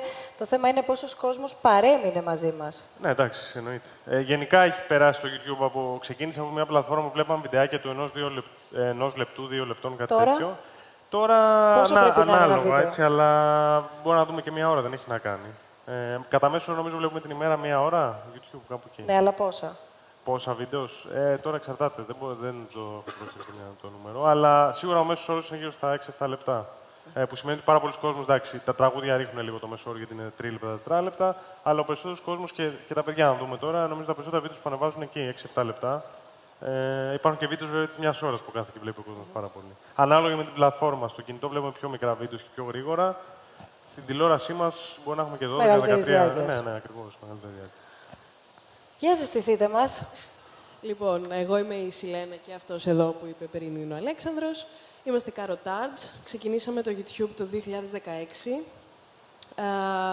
Δεν είμαι σίγουρη γιατί το ξεκινήσαμε, για να είμαι ειλικρινής. Γιατί έβλεπα εγώ YouTube και της λέω, έλα ρε να το κάνουμε κι εμείς. Και μου λέει... Τι έβλεπες και τι να κάνετε? Εγώ έβλεπα beauty. Και της λέω, έλα να κάνουμε κι εμείς κάτι. Και συνδυαστικά αυτό έκατσε με στιγμές πολύ ωραίες που λέγαμε να είχαμε μια κάμερα, να το είχαμε γράψει τώρα αυτό, σε διακοπές και σε τέτοιες φάσεις. Εντάξει, στην αρχή η Λένα έλεγε όχι. Γιατί ήθελε να κάνει άλλα πράγματα στη ζωή της. Ναι, είναι λίγο περίεργο το πώς τα φέρνει η ζωή. Δηλαδή, δεν ξέρω και από τα υπόλοιπα παιδιά πόσοι κάνουν κάτι σχετικό με τις σπουδές τους. Εμείς δεν κάνουμε κάτι σχετικό με τις σπουδές μας. Ο Αλέξανδρος έχει τελειώσει πολιτικές επιστήμες, εγώ έχω τελειώσει υποκριτική. Πριν 5 χρόνια, αν μου λέγανε τι θα κάνεις στα 25, δεν θα σκεφτόμουν αυτό που κάνω τώρα. Το περιεχόμενο όμως βασικά έχει να κάνει με το τι θα έλεγες με τον καλύτερό σου φίλο, από το πιο χαζό μέχρι το πιο σοβαρό. Και αυτό μας δίνει μια πολύ μεγάλη γκάμα θεμάτων, το οποίο εμένα προσωπικά με διασκεδάζει πάρα πολύ, αλλά έχει πολύ πλάκα γιατί είπατε για τα 6-7 λεπτά παραμονής και νομίζω το βίντεο που παίζει από πάνω είναι 55 λεπτά από μία εβδομάδα στο Λονδίνο. Δηλαδή, ευτυχώς που δεν κάτσαμε παραπάνω, γιατί δεν θα ανέβαινε ποτέ αυτό το βίντεο. Δυσκολευόμαστε πάρα πολύ να μιλήσουμε λίγο, είναι η αλήθεια, στα βίντεο και στην αρχή ήμασταν πάρα πολύ αγχωμένοι για το αν το κοινό θα καθόταν σε ένα βίντεο το οποίο είναι 20 λεπτά ή μισή ώρα. Στην αρχή έβαζε όριο, έλεγε κάτω από 15 αυτό. Και τώρα βγαίνει 29 λεπτά και μου λέει εντάξει, 29 λεπτά το πήγα, το αφήνω. Ναι, μικρό είναι. Τι άλλο, δεν ξέρω. Εγώ αυτό που ήθελα να πω που απαντάει λίγο στο αν είναι επάγγελμα και σε αυτό που συζητάγαμε πριν, είναι ότι ακούγοντας και τα παιδιά και το τι διαφορετικό κάνουν και τόση ώρα χαζεύω και στις οθόνες τα διάφορα είδη βίντεο, γιατί βλέπω το δικό μας και λέω πολύ απλό μου φαίνεται. Δηλαδή εκεί η Σιλένα θέλει να αλλάξει ρούχα μέσα στη μέση του δρόμου για να πάμε σε ένα μαγαζί που μας είχαν πει ότι έχει dress code και τελικά δεν είχε, αλλά άλλαξε εκεί. Και μετά μπαίνουμε σε ένα σανσέρ και μας κάνει εντύπωση πόσο γρήγορα πάει, γιατί νιώσαμε δεν ξέρω πώς λέγεται στη φυσική αυτό, το τράβηγμα που κάνει ένα πολύ γρήγορο σανσέρ και το χρονομετράμε, γιατί έχουμε και εμείς επιστήμη λίγη μέσα μας. Και σκέφτομαι ότι πόσο πολύπλοκη είναι η δουλειά. Δηλαδή, για μένα δεν είναι ζήτημα να αποδείξω σε κάποιον ότι είναι δουλειά, γιατί μεταξύ μας στην Ελλάδα, άμα δεν είναι γραφείο, δεν έχεις μεγάλη καρέκλα και δεν βγάζεις 5.000 ευρώ, καμία δεν είναι δουλειά. Δηλαδή και το δάσκαλο και το γιατρό, άμα δεν πληρώνεται καλά, δεν τον εκτιμάς, σαν σκέψη στο μυαλό σου εννοείται. Οπότε όταν σκεφτεί κανείς τι χρειάζεται να κάνει ένας creator που τρέχει το κανάλι μόνος του, δηλαδή από το να γυρίσουμε το βίντεο, να το μοντάρουμε, να τρέξουμε τα social, να κόψουμε τιμολόγια, να πάμε στο λογιστή. Το πιο αστείο με αυτό είναι ότι όταν ξεκινάμε το YouTube, νομίζω περισσότεροι λέγαμε εντάξει, και τι κάνουν αυτοί που κάνουν YouTube, ανοίγουν μια κάμερα και μιλάνε. Αυτή ήταν και η δικιά μας πρώτη σκέψη πριν ξεκινήσουμε. Και όσο αυτό προχωράει και αν κάτσεις να ασχοληθείς σοβαρά, βλέπεις ότι δεν είναι μόνο αυτό. Δεν είναι τόσο απλό το ανοίγω μια κάμερα και μιλάω. Έχει ένα σωρό δουλειές από πίσω που το κοινό δεν θα τις μάθει ποτέ. Δηλαδή, για να φτάσεις να δεις το βίντεο που είναι το πιάτο με τα ζυμαρικά, αν σκεφτείς ότι κάποιος το όπλυνε, κάποιος αγόρασε τα υλικά, κάποιος το έστησε, κάποιος έγραψε τη συνταγή, κάποιος το επεξεργάστηκε, και αν όλα αυτά συνήθως τα κάνει ένας, έλα μετά να μου πεις ότι δεν είναι δουλειά. Εάν δεν είστε σε κάποιο ταξίδι, σε κάποιο χώρο που έχετε πάει προκειμένου να γυρίσετε το εκάστοτε βίντεο κτλ., συνήθως πού γυρνάτε τα βίντεο? Έχουμε homemade studio. Το δωμάτιό της. Το δωμάτιό μου ήταν τα πρώτα χρόνια, τώρα δεν είναι πια το δωμάτιό μου, ευτυχώς ή δυστυχώς. Αλλά έτσι κι αλλιώς τα vlogs είναι κάτι το οποίο δεν γίνεται συχνά στο δικό μας κανάλι. Περισσότερο έχουμε να κάνουμε με συζητήσεις, δηλαδή μάλλον στην πραγματικότητα θα πρέπει να μας κατατάσσουν στο vidcast παρά στο comedy που μας βάζουν. Ναι, συμφωνώ. Τζέρεμι. Yeah. Εγώ θα ήθελα να αναφερθώ αρχικά στο πρώτο ερώτημα, στην γλώσσα επικοινωνίας. Κάθε creator, είτε συνειδητά είτε ασυνείδητα, επικοινωνεί με κάποιο τρόπο με το κοινό του. Οπότε εκεί είναι σαν να ορίζεις μία γλώσσα επικοινωνίας προς το κοινό που σε βλέπει, και από εκεί και ύστερα το πώς το μεταφράζει ο άλλος αυτό που εσύ επικοινωνείς μπορεί να είναι διαφορετικό στον κάθε άνθρωπο. Οπότε δημιουργούνται πολλές φορές πολλές παρεξηγήσεις με αυτόν τον τρόπο όσον αφορά τις προθέσεις του εκάστοτε creator με το τι θέλει να πει. Το αναφέρω γιατί στο δικό μου τομέα, ο οποίος είναι κωμωδία, έχω μια συγκεκριμένη φόρμα την οποία γράφω κανονικά το σενάριο, το κινηματογραφό κτλ. Έχει μια συγκεκριμένη φόρμα έτσι ώστε να καταλήξει όλο το επεισόδιο να έχει μια κωμική χρειά. Okay. Οπότε πολλές φορές αυτό παρερμηνεύεται και ο κάθε creator έχει τη δική του γλώσσα επικοινωνίας, είναι διαφορετική. Από την άλλη, το YouTube έχει και αυτό μια γλώσσα επικοινωνίας που είναι διαφορετική σε σχέση με την τηλεόραση και το ραδιόφωνο και χαρακτηρίζεται από την αμεσότητα, γιατί το κοινό μπορεί να επικοινωνήσει απευθείας με τον δημιουργό, να γράψει comment, να του στείλει μήνυμα, οτιδήποτε. Εμένα το κανάλι μου κινείται γύρω από την κωμωδία, τον κινηματογράφο, το filmmaking γενικότερα και το σχολιασμό. Δηλαδή, θα κάνω και sketch, θα κάνω και σχολιασμό πάνω στο βίντεο κωμικό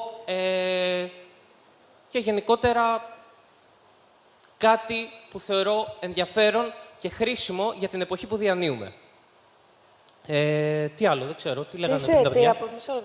Από τι εμπνέεσαι, δηλαδή ποια είναι η δεξαμενή σου κατά κύριο λόγο? Είναι το κλασικό ερώτημα που κάνουν στους περισσότερους δημιουργούς. Όλοι οι δημιουργοί εμπνέονται από την καθημερινότητά τους, από άλλες... Περιέγραψέ τη μας όμως λίγο αυτή, όχι μόνο θεωρητικά. Θέλω να πω πώς εσύ, μάλλον από πού θα αντλήσεις το υλικό σου, έτσι ώστε μετά να πεις Συγγνώμη, ότι κάθομαι, κάνω ένα ξεσκαρτάρισμα, αυτό είναι το υλικό μου, αυτό θα σχολιάσω, αυτό θα προβάλλω, αυτό θα είναι το περιεχόμενό μου τώρα, για παράδειγμα. Ναι.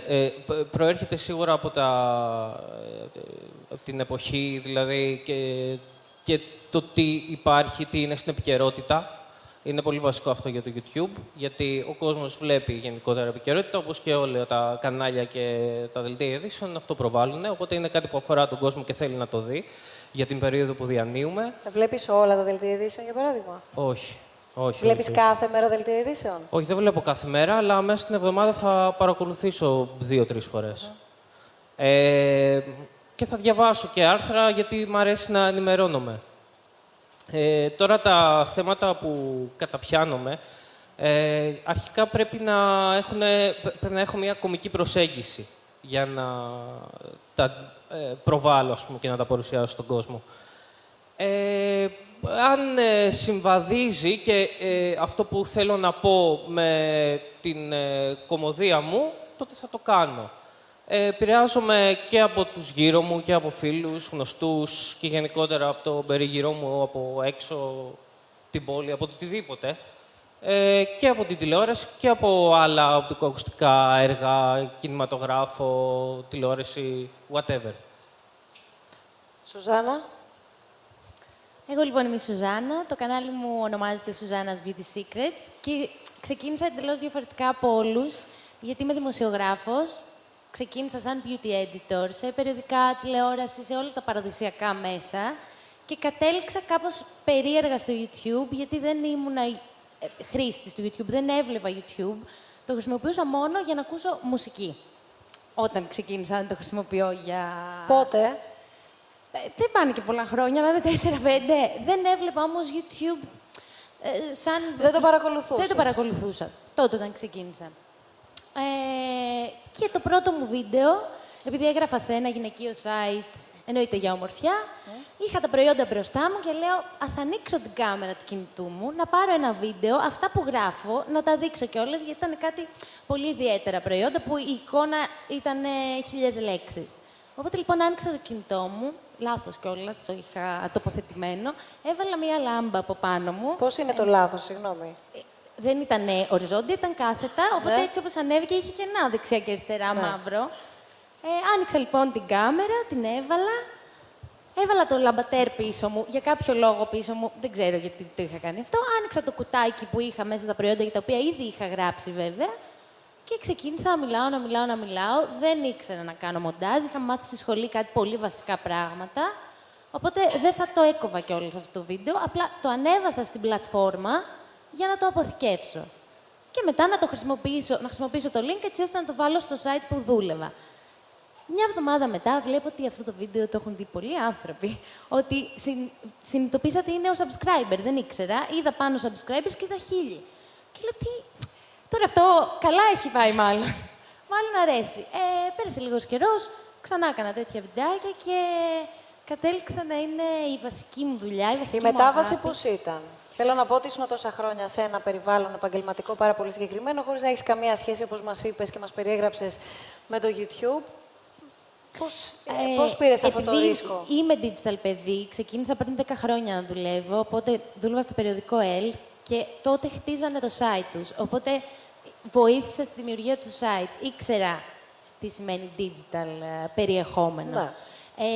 Δεν μου ήταν πολύ δύσκολο λοιπόν να κάνω αυτή τη μετάβαση, αλλά ήξερες πώς θα πληρώνεσαι? Δεν εννοώ όχι, μόνο... αυτό δεν το ήξερα. Δεν εννοώ μόνο... Αυτό ήταν ένα ρίσκο. Δεν εννοώ μόνο ως προς το digital περιβάλλον. Εδώ πέρα, για να μπούμε σιγά-σιγά και σε αυτό το κομμάτι, να μπορέσει να καταλάβει και ο κόσμος που ενδεχομένως δεν το γνωρίζει.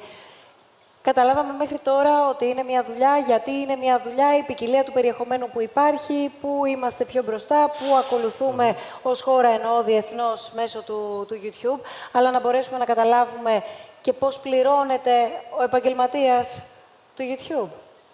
Εγώ όταν πρώτο ξεκίνησα, για μένα ήταν ένα ρίσκο, γιατί άφησα μια δουλειά σε μια εκπομπή σε κανάλι, που έπαιρνα κανονικά τα λεφτά μου κάθε μήνα, και είπα, that's my passion, αυτό θα ακολουθήσω, γιατί αυτό ξέρω ότι θέλει ενέργεια, θέλει χρόνο για να το βελτιώσω και να μην είμαι με την κάμερα του κινητού. Θέλει χρόνο και ενέργεια. Οπότε θα το ρισκάρω, θα ακολουθήσω αυτό το δρόμο και έπειτα αυτό αποδίδει άμα το κάνεις, θεωρώ, με... Ναι, ωραία. Να μπορέσουμε να καταλάβουμε το πώς. Ηλία. Δηλαδή, ανεβάζω εγώ ένα βιντεάκι στο YouTube, αλλά κάποια στιγμή πάω να είμαι ο ερασιτέχνης και σιγά-σιγά αρχίζω και το καλλιεργώ, το εξελίσσω, το προχωρώ. Πώς πληρώνομαι? Γενικότερα, ανεβάζεις ένα βιντεάκι στο YouTube, από κάποια νούμερα και πάνω, μπορείς να επιλέξεις κατά πόσο θες να παίζουν διαφημίσεις στο βίντεο σου ή όχι. Αυτός είναι ο τρόπος χρέους. Η Google βάζει διαφημίσεις και μετά υπάρχει ένας διαμοιρασμός εσόδου μεταξύ της Google και του εκάστοτε YouTuber. Φυσικά μετά, όσο μεγαλώνει το κανάλι των YouTubers, παίζουν και χορηγίες, product placements, τα οποία φυσικά πρέπει να τα βρουν τα παιδιά, δεν τα φέρνει η Google. Η Google βάζει αυτή τη διαφήμιση, οπότε αυτοματοποιημένα μπορεί κάποιος να βγάλει ένα έσοδο, το οποίο φυσικά ποικίλει από χώρα σε χώρα και από YouTuber σε YouTuber, ανάλογα με τα νούμερα πάντα, έτσι. Μάλιστα. Σκραπ. Γεια σου. Γεια σου. Εγώ το πρώτο βίντεο το ανέβασα στο YouTube το 2009 και είχα, αν θυμάμαι καλά, ήταν ένα τραγούδι του Τους και εγώ ήμουν με ένα σκουφάκι και το ράπαρα, χωρίς να το λέω απλά με τα χείλια μου. Ήμουνα νομίζω 9 ή 10 χρονών. Έκανα πολλές προσπάθειες να γίνω YouTuber μέχρι να καταφέρω. Έχω κάνει 4 κανάλια. Κάποια στιγμή είχα κάνει ένα κανάλι, το θυμάστε, μια εφαρμογή τότε που είχαν αρχίσει τα smartphones, το Talking Tom, που ήταν μια γατούλα που της μίλαγες και σου λέγε αυτό που έλεγες, αλλά με λίγο πιο ψηλή φωνή και για κάποιο λόγο η τεχνολογία μέχρι εκεί πήγαινε τότε και ήταν το πιο super fun πράγμα που υπήρχε. Ανέβαζα τέτοια βιντεάκια που απλά έλεγα τα δικά μου, ξέρω εγώ, σε αυτή τη γάτα, αυτή τα έλεγε πίσω και τα ανέβαζα στο YouTube. Είχα καταφέρει, νομίζω, δεν θυμάμαι τώρα ακριβώς τις προβολές, αλλά μου είχε κάνει εντύπωση γιατί το βλέπαν πάρα πολύ από εξωτερικό. Τώρα εγώ 11 χρονών. Είχε μαζέψει, ξέρω, 10.000 προβολές το 2010. Το 12 είχα σταματήσει τότε, το 10. Ξανάρχισα το 12, όταν είπε, όπως είπε και ο Σούσης, όταν εντάχθηκαν τα MCN στο YouTube, δηλαδή το να μπορείς να πληρώνεσαι. Είπα πάμε, βγάλουμε λεφτά. 13 χρονών Στέφανος. Από τότε μέχρι σήμερα σταθερά. Τους 1000 subscribers εγώ τους πέτυχα σε 6 χρόνια, όχι σε 1 μήνα. Τα είχα σε ένα μέσο, έβαζα τα βίντεο μου, έτσι είχα ευκολία. Μέσα από αυτό έγινε το αντίθετο στη μεριά μου, δηλαδή δεν ασχολήθηκα με αυτό που σπούδασα. Σπούδασα αυτό που σπούδασα λόγω του YouTube. Πήρα μια κάμερα κάποια στιγμή, μ' άρεσε πάρα πολύ το να τραβάω βίντεο. Άρχισα να βγάζω βιντεάκια, με το καιρό επειδή ήμουν και YouTuber και το εξασκούσα συνέχεια, γινόντουσαν όλο και καλύτερα. Εν τέλει πήρα μια υποτροφία για σκηνοθεσία στη Θεσσαλονίκη. Το σπούδασα. Και τα τελευταία χρόνια αποχωρώ, από το χώρο. Δηλαδή και πού πας? Άνοιξα ένα δικό μου brand, κάτι που κάνουν πάρα πολύ στο εξωτερικό. Το κάνουν και δειλά-δειλά στην Ελλάδα. YouTubers, κάντε το. Είναι φοβερή επένδυση. Άνοιξα μια εταιρεία ρούχων και μέσα από μια νεανική εταιρεία ρούχων, δηλαδή κάτι το οποίο θα το φόραγε, ένας έφηβος, ένας νέος. Και επειδή ακριβώς είχα και το κοινό που είχα στο YouTube, πέτυχε. Μέσα από αυτό, μεγάλωσε και αυτό σαν brand. Και υπάρχει και αυτή η αλληλεπίδραση τώρα, brand και content creator. Και λόγω του ότι τόσα χρόνια έχω δει το πώς δουλεύει το YouTube, ήταν πολύ πιο εύκολο να αναπτυχθεί. Να προχωρήσει το επόμενο βήμα. Εδώ το ερώτημα όμως που γεννάται, ενδεχομένως και όχι, Ηλία, αλλά η πρώτη σκέψη που μου έρχεται στο μυαλό είναι τι κάνει το YouTube γι' αυτό. Δηλαδή, αν βλέπουμε ολοένα και νεότερους δημιουργούς περιεχομένου να έρχονται ακριβώς επειδή, εν πάση περιπτώσει, οι νεότεροι έναντι των προηγούμενων είναι πιο εξοικειωμένοι με τεχνολογία, άρα το YouTube έχει μπει από πολύ νωρίς στη ζωή τους και έρχονται. Δεν τους βλέπουμε να μεγαλώνουν ή το YouTube τους βλέπει να μεγαλώνουν μέσα σε αυτό ή πολύ νωρίς έρχεται το επόμενό τους βήμα? Όχι, εκτός YouTube. Τους βλέπει να μεγαλώνουν. Είναι προσωπικό θέμα του καθενός. Αλλά ναι, έχουμε δει YouTubers να ξεκινάνε με ένα χ περιεχόμενο και σιγά σιγά να μεγαλώνουν μέσα την πλατφόρμα, να αλλάζουν το περιεχόμενό τους αντίστοιχα με το κοινό που τους αφορά. Αλλά ναι, δεν ξέρω αν κατάλαβα καλά την ερώτηση. Θα το πω πολύ απλά. Ναι. Για να είσαι Ναι. creator, να είσαι δημιουργός στο YouTube, πρέπει να είσαι μικρός ηλικιακά. Όχι. Δηλαδή, υπάρχουν πάρα πολλά παραδείγματα μεγαλύτερων ανθρώπων οι οποίοι ξεκίνησαν και σε μεγάλη ηλικία, δηλαδή 40-50 και έχουν μεγάλα νούμερα. Σαφώς, όταν το περιεχόμενο σου αφορά, είσαι μικρότερος, είσαι πιο κοντά στις μικρές ηλικίες και το περιεχόμενο σου αφορά μικρότερες ηλικίες, το συζητούσαμε και πριν με τα παιδιά, οι μικρότερες ηλικίες είναι πολύ πιο δραστήριες μες στο YouTube, είναι πιο ενθουσιώδεις, οπότε τα νούμερα είναι λίγο μεγαλύτερα, αλλά δεν είναι απαραίτητη προπόθεση να είσαι μικρός. Ίσα-ίσα, επειδή τώρα βλέπουμε και στο ελληνικό YouTube, αυτό υπήρχε στο εξωτερικό καιρό, μια διαφοροποίηση περιεχομένου. Φύγαμε μόνο από την κωμωδία, το beauty, το gaming και έχουμε κανάλια για τη φυσική, κανάλια για την αστρονομία. Έχουμε δει πολύ μεγαλύτερους ανθρώπους να αρχίζουν να μπαίνουν και να δημιουργούν περιεχόμενο και έχουν νούμερα. Έτσι. Τα νούμερα δεν το πάνε στο YouTube, να ξεκαθαρίσουμε για κάτι. Γιατί υπάρχει το περιεχόμενο το οποίο είναι πιο μαζικό και μπορεί να το δει πολλοί κόσμος, αλλά υπάρχει αυτό που λέμε το mass niche. Δηλαδή, περιεχόμενο που αφορά συγκεκριμένα ενδιαφέροντα και μπορεί να πιάνει ένα μεγάλο κοινό από αυτό το κομμάτι και να είναι 50.000 τα views αντί για 500.000. Έτσι δεν μπορεί κάθε περιεχόμενο να έχει 500.000 views των πραγμάτων. Όχι, αλλά... Δηλαδή ο κύριος με τα καπάκια που είπα εγώ δεν μπορεί να πιάσει εύκολα 500.000, ίσως να κάνει κάτι εντυπωσιακό με τα καπάκια. Κατά πόσο επιβιώνει όμως ο κύριος αυτό με τα είναι καπάκια. άλλο ερώτημα, εντάξει. Άρα παίζουν ρόλο οι αριθμοί. Παίζουν, εντάξει. Στο έσοδο ναι, παίζουν ρόλο, σαφώς. Ναι. Αλλά νομίζω ότι αυτό που υπόθηκε είναι μια καλή λύση. Δηλαδή, θεωρώ ότι το YouTube άνοιξε δρόμους και εκτός YouTube σε πολλούς creators και στην Ελλάδα και στο εξωτερικό. Μεγάλο κομμάτι των creators κάνουν stand-up comedy και γεμίζουν, ας πούμε, τα θέατρα.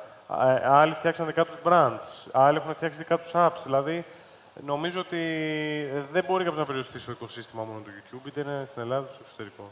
Σαφώς μπορεί να φέρει ένα έσοδο ικανό για κάποιον, αλλά εφόσον αποκτάς ένα κοινό 50.000 ανθρώπων, γιατί να με το εκμεταλλευτείς και όπως αλλιώς. Η πολύ μεγάλη συζήτηση που γίνεται έχει να κάνει με το ρόλο της διαφήμισης, με τους όρους της διαφημιστικής αγοράς. Έχει περάσει από συμπληγάδες την τελευταία δεκαετία, ειδικά, που ήρθε και εδραιώθηκε με τις συνθήκες που συζητάμε τόση ώρα ουσιαστικά το YouTube στην Ελλάδα. Οπότε θέλω λίγο να μας το σχολιάσεις αυτό και αν παρατηρείτε και ένας προβληματισμός για άλλου τύπου πλατφόρμες, ενημερωτικού για παράδειγμα περιεχομένου, οι βασικοί σκόπελους που δεν μπορούν να ξεπεράσουν είναι πώς θα αποκτήσουμε subscribers χωρίς να έχουμε διαφήμιση και να τους πείσουμε ότι το περιεχόμενο μας αξίζει, όχι μόνο γιατί μας κοστίζει, άρα πρέπει κάπως να τα βγάλουμε τα έξοδά του, αλλά και γιατί έχει επιπρόσθετη αξία για τον τελικό χρήστη. Και δεν έχει δοθεί απάντηση, δεν έχει δοθεί απάντηση παγκοσμίως. Εδώ λοιπόν πώς το διαχειρίζετε και το αντιλαμβάνετε όλο αυτό το κομμάτι, το YouTube. Το YouTube από την αρχή όταν δημιουργήθηκε το business model του YouTube,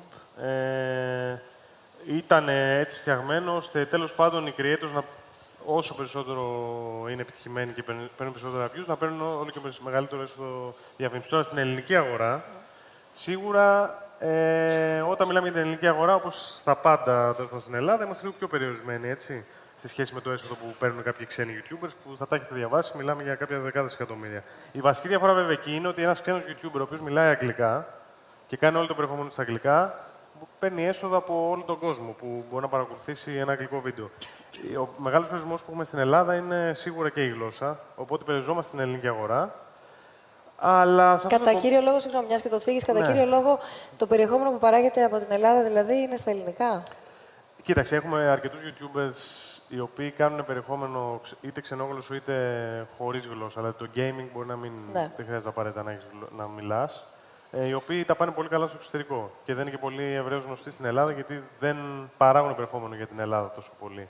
Και μπορούν να βγάζουν ένα πολύ ικανοποιητικό έσοδο για τα ελληνικά δεδομένα. Τώρα, οι YouTubers που τους αφορά η ελληνική αγορά, σίγουρα έχουν τους περιορισμούς που έχει μια ελληνική αγορά και μια ελληνική διαφημιστική αγορά που παρόλα αυτά στο digital και στο κομμάτι της Google και YouTube είναι αυξανόμενη, έτσι, αρκετά αυξάνεται γρήγορα. Αλλά δεν πάβει να ξεκίνησε από πολύ χαμηλά το 10-11 και σιγά σιγά φτάνει σε κάποια νούμερα που ίσως σιγά σιγά θα μπορούν οι YouTubers κάπως να είναι ικανοποιημένοι αρκετά από αυτό το έσοδο. Εκτός από το οικονομικό κομμάτι, που είναι ένα πάρα πολύ μεγάλο κομμάτι προφανώς για εσάς, αλλά και για το ρόλο που παίζετε και πώς ορίζετε και στο βαθμό που επηρεάζετε την υπόλοιπη αγορά, όπως περιγράψαμε και νωρίτερα. Ένα άλλο μεγάλο κομμάτι, το οποίο αργά ή γρήγορα μπαίνει στη συζήτηση, είναι ο τομέας πολιτική. Αν η πολιτική δηλαδή έχει συναντήσει το YouTube, αν το YouTube έχει συναντήσει την πολιτική, πολλά έχουν δει τα μάτια μας και έχουν ακούσει τα αυτιά μας. Μιλάω όμως λίγο πιο παρεμβατικά, αν θέλεις, αν έχουν συναντηθεί αυτοί οι δύο κόσμοι.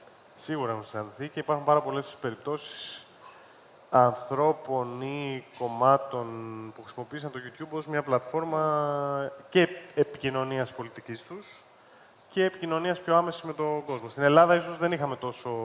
Ακόμα δεν έχουμε... Πετυχημένες απόπειρες. Δεν έχουμε αυτή την αυθεντικότητα που είπα πριν. Δηλαδή, δύσκολα ένας πολιτικός θα βγει και θα αντιμετωπίσει τόσο εύκολα αυτή τη διαδραστικότητα ενός μέσου όπως είναι το YouTube ή το Facebook ή οτιδήποτε. Έτσι, έχουμε δει προσπάθειες, αλλά είναι λίγο πιο συγκρατημένες. Απ' την άλλη, έχουμε δει και παραδείγματα ανθρώπων που χρησιμοποίησαν τις πλατφόρμες όπως το YouTube αρκετά έντονα και τους έμαθε ο κόσμος ενώ δεν τους ήξερε κανείς. Έτσι, γιατί μην ξεχνάμε ότι και αυτή είναι και η διαφορά επίσης, ότι μπορεί κάποιος να τους κόψει από την τηλεόραση, έχουν την ελευθερία να πάνε στο YouTube και να μιλήσουν. Τώρα από εκεί πέρα, βέβαια, τίθεται το ερώτημα κατά πόσο αυτό είναι σωστό ή όχι, ανάλογα με την τοποθέτησή τους, έτσι.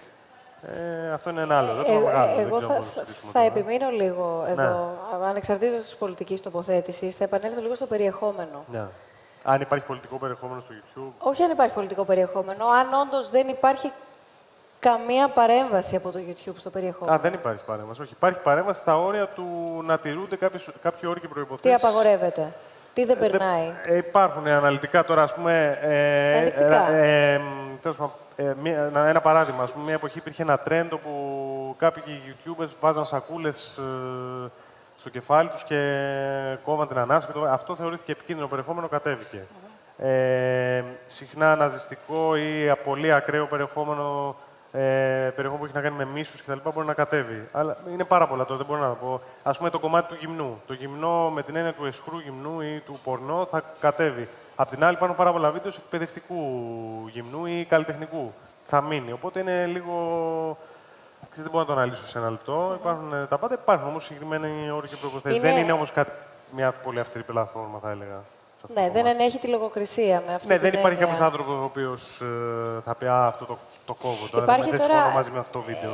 Εδώ υπάρχει μια ιστορία, την οποία οφείλω να τη μοιραστώ. Ναι. Γιατί υπάρχει μια ιστορία την οποία συζητά ο κόσμος, υπάρχουν διάφορες θεωρίες, αστική μύθη ή όχι, θα μας το απαντήσεις. Ναι. Ότι υπάρχουν όλοι αυτοί οι χιλιάδες άνθρωποι, το επάγγελμα των οποίων είναι να κάθονται πάρα πολλές ώρες, με συγκεκριμένο ορισμένο όμως χρόνο από την εταιρεία, έτσι ώστε να περνάνε πάρα πολύ γρήγορα, να σκανάρουν περιεχόμενο και να κόβουν ή να χτυπάνε τέλος πάντων το καμπανάκι κτλ. Σε βαθμό τέτοιο, όπου δεν υπάρχει η δεύτερη επιλογή, δηλαδή το δεύτερο σκανάρισμα, άρα λίγο μηχανικά να έρχεται όλη αυτή η παρέμβαση, πρώτον. Δεύτερον, οι συνθήκες τις οποίες οι ίδιοι εργάζονται είναι εξαντλητικές, ίσως και απάνθρωπες, ίσως και επηρεάζονται πάρα πολύ γιατί βλέπουν πάρα πολύ επιβαρυντικό υλικό και, εν πάση περιπτώσει, είναι μια αμφιλεγόμενη και κατακριτέα από αρκετούς μέθοδος, εάν και εφόσον ισχύει. Συζητείτε όμως αυτό. Θα το έχεις ακούσει. Δεν το έχω ακούσει αυτό το συγκεκριμένο για τις κακές συνθήκες εργασίας, γιατί το είπα και ευγενικά. Έχουν ακουστεί, είναι κάτι το οποίο συζητά ο κόσμος. Οφείλω να το βάλω το ερώτημα. Το έχω ακούσει για κάποια άλλη εταιρεία, αλλά. Έχει πιάσει όμως και τα χωράφια του YouTube. Ναι, δεν είμαι σίγουρος. Γι' αυτό το ρωτώ. Εντάξει, αυτό δεν ισχύει. Αυτό είμαι 100% σίγουρος από την άποψη του. Υπάρχουν άνθρωποι που κάνουν μόνο αυτό το πράγμα. Ναι, αυτό το έχει ανακοινώσει το YouTube. Υπάρχει μετά από ένα σημείο που άρχισε να ξεφεύγει το περιεχόμενο, ξεφύγανε από τον αλγόριθμο κάποια βίντεο στα οποία πάλι είχαν μέσα περιεχόμενο μίσους, ρατσισμού κτλ. Το YouTube έβαλε πλέον μια μεγάλη ομάδα ανθρώπων, η οποία ελέγχει και manually το περιεχόμενο, ώστε να διασφαλίσει ότι δεν θα περάσει κάποιο βίντεο το οποίο έχει μέσα τέτοιο περιεχόμενο. Στον απόλυτο βαθμό. Ποτέ δεν μπορεί να είσαι απόλυτος. Το περιεχόμενο που ανεβαίνει αυτή τη στιγμή στο YouTube κάθε λεπτό, αν θυμάμαι, αυτό το νούμερο ήταν πριν 30 χρόνια. Είναι 500 ώρες βίντεο κάθε λεπτό. Αν δεν ξέρω τα τελευταία νούμερα γιατί δεν τα έχουμε δημοσιεύσει, αλλά μιλάμε για εκατομμύρια δισεκατομμύρια βίντεο. Ποτέ δεν μπορεί να έχει τον απόλυτο βαθμό, όσο κόσμο για να βάλει σε αυτό το κομμάτι. Σας έχει κόψει σε κάποιον από εσάς το YouTube περιεχόμενο? Εγώ έχω μια μικρή ένσταση στη λογική όσων έχουμε ζήσει και έχουμε δει, όχι μόνο στα δικά μας βίντεο και γενικά σε συναδέλφους εντός εισαγωγικών. Μπορεί να μας κόψει το βίντεο τελείως, μπορεί να μας κόψει τις διαφημίσεις από το βίντεο. Μπορεί να μας κόψει την προώθηση. Να μην μας προωθεί το βίντεο τόσο πολύ όσο θα μας το προωθούσε αν δεν υπήρχε ένα συγκεκριμένο λεξιλόγιο ίσως μέσα ή κάποια πράγματα τα οποία δεν θεωρεί politically correct. Δεν ξέρω αν το λέω καλά. Εσείς το ξέρετε καλύτερα τον όρο. Πάντως δεν είναι...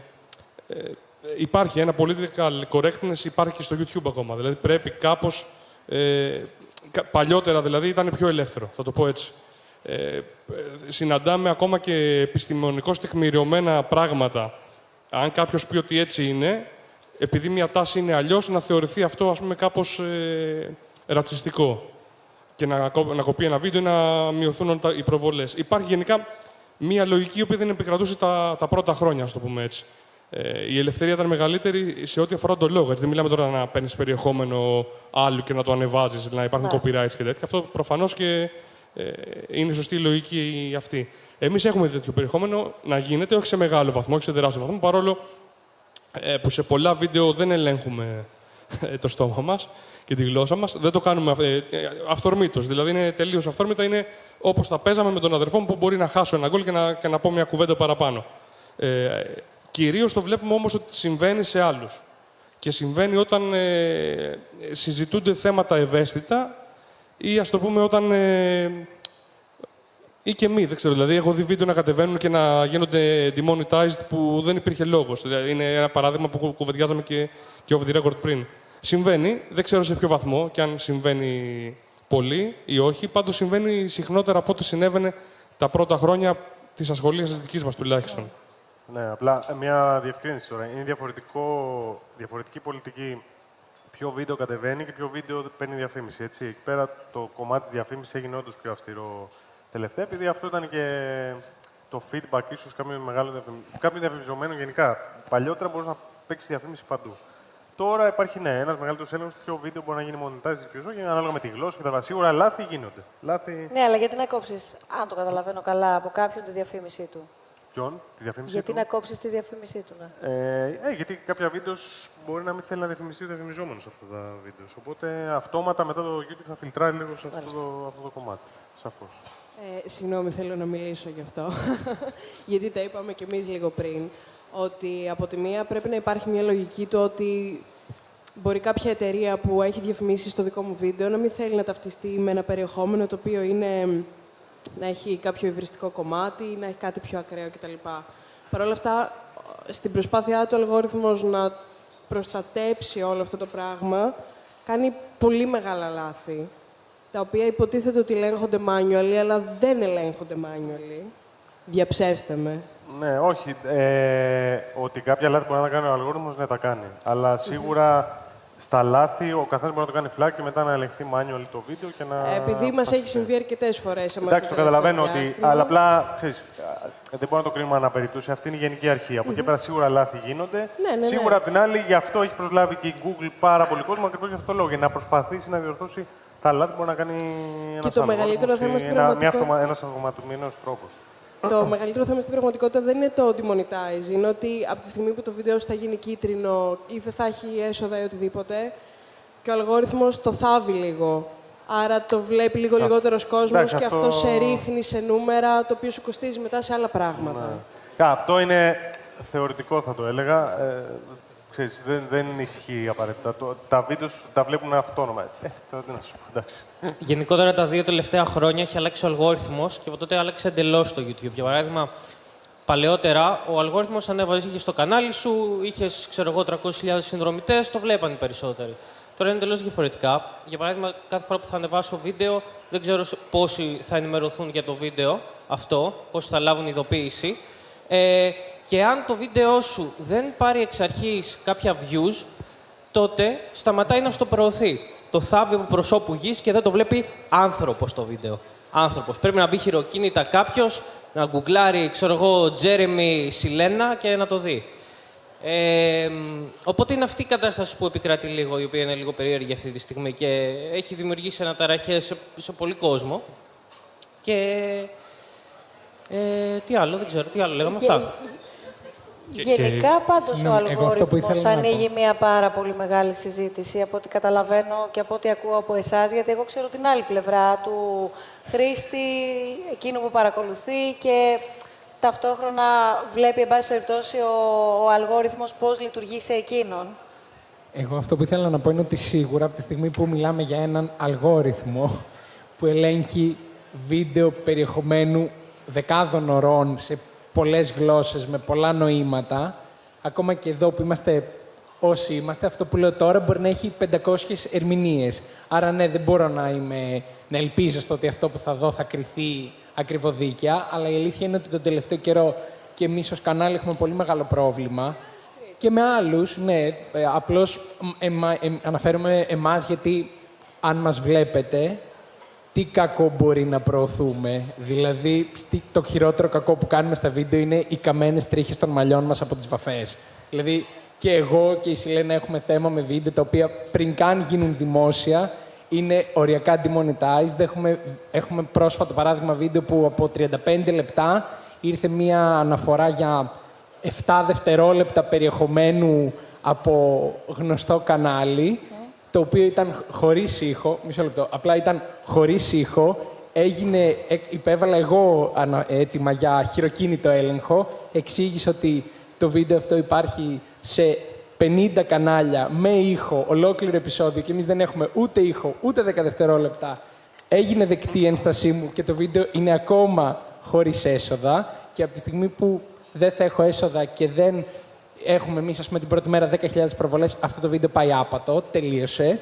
Και το πάει άπατο, τελείωσε, μπορεί για κάποιον να είναι μικρό, αλλά αυτό είναι που η δουλειά μιας εβδομάδας. Δηλαδή νωρίτερα, ότι αν δεν πάει και αν από την αρχή υπάρξει αυτή η παρέμβαση, είναι μετά η δουλειά δεν... μιας εβδομάδας. Δηλαδή, απλά χάνεις τη δουλειά σου για μια εβδομάδα, όλο τον κόπο που έκανες, όλος ο κόπος που έκανες θα έχει τη μισή, το 1/3 της απήχησης. Και ταυτόχρονα σε άλλα βίντεο που έχει τύχει να κάνουμε κάτι επίκαιρο, όπως το Pride του 2018, που για κάποιο λόγο σε κάποιες σελίδες πρέπει να αναδημοσιεύθηκε και μπήκαν πάρα πολλοί και έκαναν πολύ κακή κριτική από κάτω. Εμείς ως creators δεν είχαμε καμία προστασία από το YouTube, δηλαδή έπρεπε να κάνουμε manually έλεγχο ένα-ένα, χιλιάδες comments και να μπανάρουμε γιατί οι απόψεις ήταν οριακά επικίνδυνες, δηλαδή καταφέρονταν κατά ανθρώπων που εμφανίζονταν στο βίντεο, κατά εμάς ημών των ίδιων της ζωής μας και έπρεπε να κάνω ένα-ένα μπαν αυτά τα σχόλια, αλλά ταυτόχρονα αν εγώ χρησιμοποιήσω 7 δευτερόλεπτα από τον πρωινό καφέ του 1995, αυτό είναι πολύ μεγάλο αμάρτημα. Είναι βασισμένο σε πραγματικά γεγονότα. Αυτό απασχολεί πρώτα απ' όλα αυτό το οποίο ακούμε και αυτό το οποίο περιγράφεται το YouTube. Το hate speech, λέτε. Τώρα δεν ξέρω πώς γιατί ακριβώς περιγράφονται πολλά πράγματα. λέγεται αυτό το οποίο περιγράφω. Εννοείται απασχολεί και φυσικά το YouTube έχει αυτό που προσπαθεί να κάνει. Προσπαθεί λίγο να το λύσει αυτό το θέμα και προσπαθεί να... Τι να σου πω τώρα, δεν μπορώ να πιάσω την κάθε περίπτωση ξεχωριστή. Μα προφανώς δεν είναι το ερώτημα αυτό. Το ερώτημα είναι εφόσον τουλάχιστον από το δείγμα των επαγγελματιών που βρίσκονται εδώ, όλοι συμφωνούν μεταξύ τους σε ένα πάρα πολύ εξειδικευμένο θέμα, το ερώτημα προκύπτει είναι αν αυτό απασχολεί το YouTube και αν θέλει να το αντιμετωπίσει. Σαφώς και υπάρχουν πολλές εξελίξεις παγκοσμίως, πολλές ανακοινώσεις από το YouTube πώς αντιμετωπίζει το συγκεκριμένο θέμα. Οπότε δεν μπορώ να σας δώσω μια απάντηση. Δεν έχουμε εδώ ομάδα στο YouTube η οποία κάνει αυτό το πράγμα. Το απασχολεί, προσπαθεί να το βελτιώσει. Σαφώς, σε πολλές περιπτώσεις, από αυτά που αναφέρθηκαν, κάποια μπορεί να έρχονται με τον αλγόριθμο, κάποια μπορεί να έρχονται από άλλα πράγματα, γιατί μιλάμε για ένα μέσο το οποίο αλλάζει πάρα πολύ δυναμικά. Υπάρχουν πάρα πολύ περισσότεροι creators από ό,τι υπήρχαν παλιότερα. Οπότε όλο αυτό επηρεάζει τα νούμερα. Αλλά αυτό που σας είπα, μην ξεχνάμε ότι μιλάμε για μια πλατφόρμα με δισεκατομμύρια βίντεο και λάθη θα γίνουν έτσι. Ναι, αρκεί να μην πάμε σε πιο συντηρητικές πολιτικές. Γιατί μέχρι αυτή την ώρα συζητάμε εδώ και περίπου 1,5 ώρα για το πόσο διαφορετικό μοντέλο έχει. Να λίγο το κομμάτι του monetization που είναι λίγο διαφορετικό από το κομμάτι του κατακρίνω και λογοκρίνω κάποια βίντεο. Αυτό ναι, ισχύει. Εγώ απλά, αν μου επιτρέπετε, Για να κάνω μια παρέμβαση και ίσως και μια ερώτηση να βοηθήσω τη ροή της κουβέντας. Αυτό που θέλω να πω είναι ότι προφανώς λειτουργούμε στα όρια και στα πλαίσια που θέτει η πλατφόρμα την οποία χρησιμοποιούμε και έτσι πρέπει να γίνεται. Επίσης, προφανώς και δεχόμαστε την κριτική. Κάποιος άνθρωπος ο οποίος βγαίνει μπροστά στο φακό πρέπει να δέχεται και σχόλια και για αυτά που λέει ή ακόμα και για τον τρόπο που παρουσιάζει τον εαυτό του. Το θέμα είναι ότι αν τα όρια μέσα σε αυτά στα οποία δουλεύουμε και προχωράμε, αν στενεύουν, αν δηλαδή πάει να γίνει περισσότερο τηλεόραση, δηλαδή αν πάει να μπει το πρέπει και το τι δεν πρέπει. Να γίνει πιο συντηρητικό ουσιαστικά. Αυτό είναι το θέμα. Γιατί πάει να τελειοποιηθεί, και το ρώτησα αυτό γιατί ξαναλέω, τόση ώρα συζητάμε το πόσο διαφέρει από την τηλεόραση, πόσο έχει επηρεάσει το YouTube την τηλεόραση και πόσο ουσιαστικά πιο αυθεντικό περιεχόμενο έναντι του πιο τελειοποιημένου προωθεί η τηλεόραση. Ναι, σίγουρα δεν πάει να γίνει τηλεόραση. Αυτό είναι σίγουρο. Δεν μπορούμε να συγκρίνουμε δύο πλατφόρμες που, εντάξει, στη μία υπάρχει περιορισμένο περιεχόμενο και αρκετά πιο φιλτραρισμένο και μια πλατφόρμα που, απλά με όσο μεγενθύνεται προσπαθεί να βάλει και κάποιους κανόνες λίγο διαφορετικούς. Όχι όμως, δεν θα έλεγα ότι είναι και τόσο αυστηρή σε σχέση με το παρελθόν, γιατί υπήρξαν κάποια... αν αφήσουμε το monetization απ' έξω, υπήρξαν διάφορες, τέλος πάντων, περιστάσεις και γεγονότα, τα οποία κάπως δεν ήταν σωστές ή οτιδήποτε. Και είναι και πολύ λεπτή η θέση μιας πλατφόρμας που θέτει τα όρια, έτσι. Γιατί είναι μια πλατφόρμα, δεν είναι ούτε αυτή που ανεβάζει το περιεχόμενο, ούτε αυτή που θα κρίνει εύκολα τι θα ανεβάσει και τι όχι. Πάντως, συγγνώμη που διακόπτω, αυτή η αυστηροποίηση που περιγράφεται παρατηρείται και στα υπόλοιπα social. Δηλαδή δεν αφορά μόνο το YouTube, δηλαδή και στο Instagram είναι πάρα πολύ συχνό φαινόμενο και στο Facebook. Δηλαδή και γνωστοί μου που ασχολούνται με φωτογραφία και μπορεί να έχουν ένα γυμνό σώμα, όχι σε κάποια πράξη, και ακόμα και αυτοί κατεβάζονται τα post τους, κόβονται, ο λογαριασμός δεν προωθείται, οπότε βλέπω ότι αυτό γίνεται σε όλα τα social, απλά το καθένα, στο Instagram θα είναι ένα βίντεο 1 λεπτού ή μία φωτογραφία. Στο YouTube είναι μία ολόκληρη δημιουργία. Ναι, παρ' όλα αυτά, το φοβερό σε σχέση με το YouTube και την τηλεόραση είναι ότι εκεί που κάποτε το YouTube ήταν μια πλατφόρμα στην οποία μπορούσε να εκφραστείς άνετα, χωρίς να υπάρχει αυτό το πρέπει να είμαστε κάπως, πλέον βλέπεις ότι στην τηλεόραση σε live εκπομπές και σε μαγνητοσκοπημένες εκπομπές συμβαίνουν εκτρώματα και πράγματα που προσβάλλουν σχεδόν όλη την κοινωνία μας και είναι ακόμα εκεί και παίζουν live στην τηλεόραση και τα βλέπουν όλοι, αλλά αν εγώ πάω τη λέξη μαλάκα, το YouTube με τιμωρεί. Δεν συμφωνώ ότι τιμωρεί, γιατί δεν υπάρχει ξεκάθαρο pattern. Μπορώ να σου πω για εκατοντάδες βίντεο τα οποία έχουν μέσα κακές λέξεις, που δεν θεωρώ και κάτι κακό προσωπικά όμως, που έχουν διαφήμιση, έτσι. Απλά, όπως σας εξήγησα και πριν, είναι μια διαδικασία προσαρμογής προφανώς των νέων πολιτικών και των νέων monetization κανόνων που σιγά-σιγά θα μπορέσει να τελειοποιηθεί. Λάθη όπως επαγίνονται. Πέρα από το περιεχόμενο το οποίο παράγεται και προβάλλεται, το περιεχόμενο το οποίο προτείνεται σε όλους εμάς, τι γίνεται εκεί με τον αλγόριθμο? Αυτό πάλι έχει να κάνει με έναν αλγόριθμο, το οποίο δεν είμαι ο κατάλληλος να μιλήσω, και το οποίο βέβαια έχει να κάνει και με τη θέαση του καθενός ξεχωριστά. Δηλαδή, πολύ διαφορετικά βίντεο θα δω προτινόμενα με βάση το ιστορικό μου ή με βάση την περιήγησή μου, πολύ διαφορετικά θα δείτε εσείς. Οπότε, κάπως έτσι λειτουργεί το σύστημα. Σαφώς μετράει πάρα πολύ σε ποια κανάλια έχεις γίνει subscribe, που έχεις εγγραφεί, γιατί αυτό δείχνει και μια ένδειξη ότι σε ενδιαφέρει αυτό το κανάλι. Και στην πρώτη σου σελίδα κυρίως θα δεις βίντεο στα οποία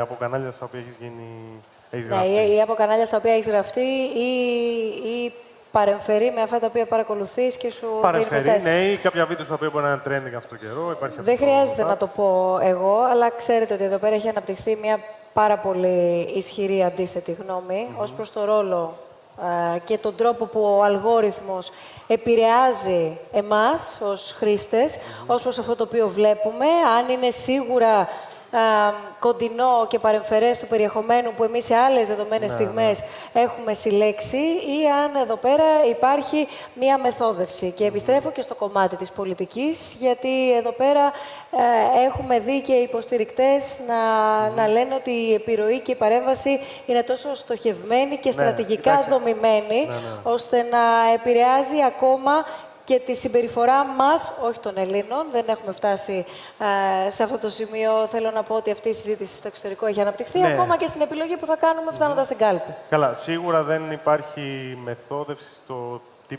τι περιεχόμενο προτείνεται κτλ.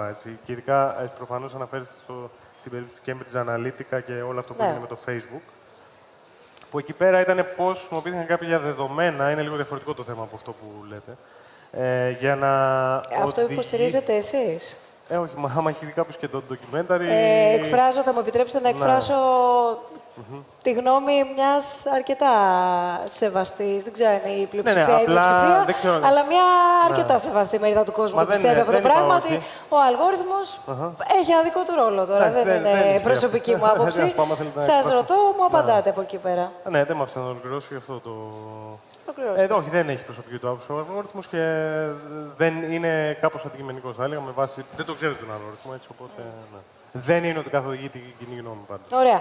Για ούτε είναι δομημένος έτσι. Να ακούσουμε μία συνέντευξη που έχει δώσει στον Θανάση Τρομπούκη, τον δημοσιογράφο και project manager στο IMED. Ο Πάνος Λουρίδας είναι επικεφαλής στο Εθνικό Δίκτυο Υποδομών Τεχνολογίας, συγκεκριμένα είναι Head of Development στο Εθνικό Δίκτυο Υποδομών Τεχνολογίας και Έρευνας, εκπρόσωπος του ΕΔΙΤΕ στη Γενική Συνέλευση της ΕΛΑΚ και αναπληρωτής καθηγητής στο Τμήμα Διοικητικής Επιστήμης και Τεχνολογίας του Οικονομικού Πανεπιστημίου Αθηνών, ακριβώς για αυτό το οποίο συζητάμε, και επαναλαμβάνω ότι δεν αποτελεί προσωπική γνώμη, αλλά μια συζήτηση που έχει ανοίξει και μάλιστα ισχυροποιείται όσο περνά ο χρόνος. Εάν τυχαίνει να βλέπουμε κάτι δεξιά στα προτινόμενα βίντεο ή αν προκύπτει μέσω ενός διαφορετικού τρόπου που ορίζεται καλώς κακώς από τον αλγόριθμο.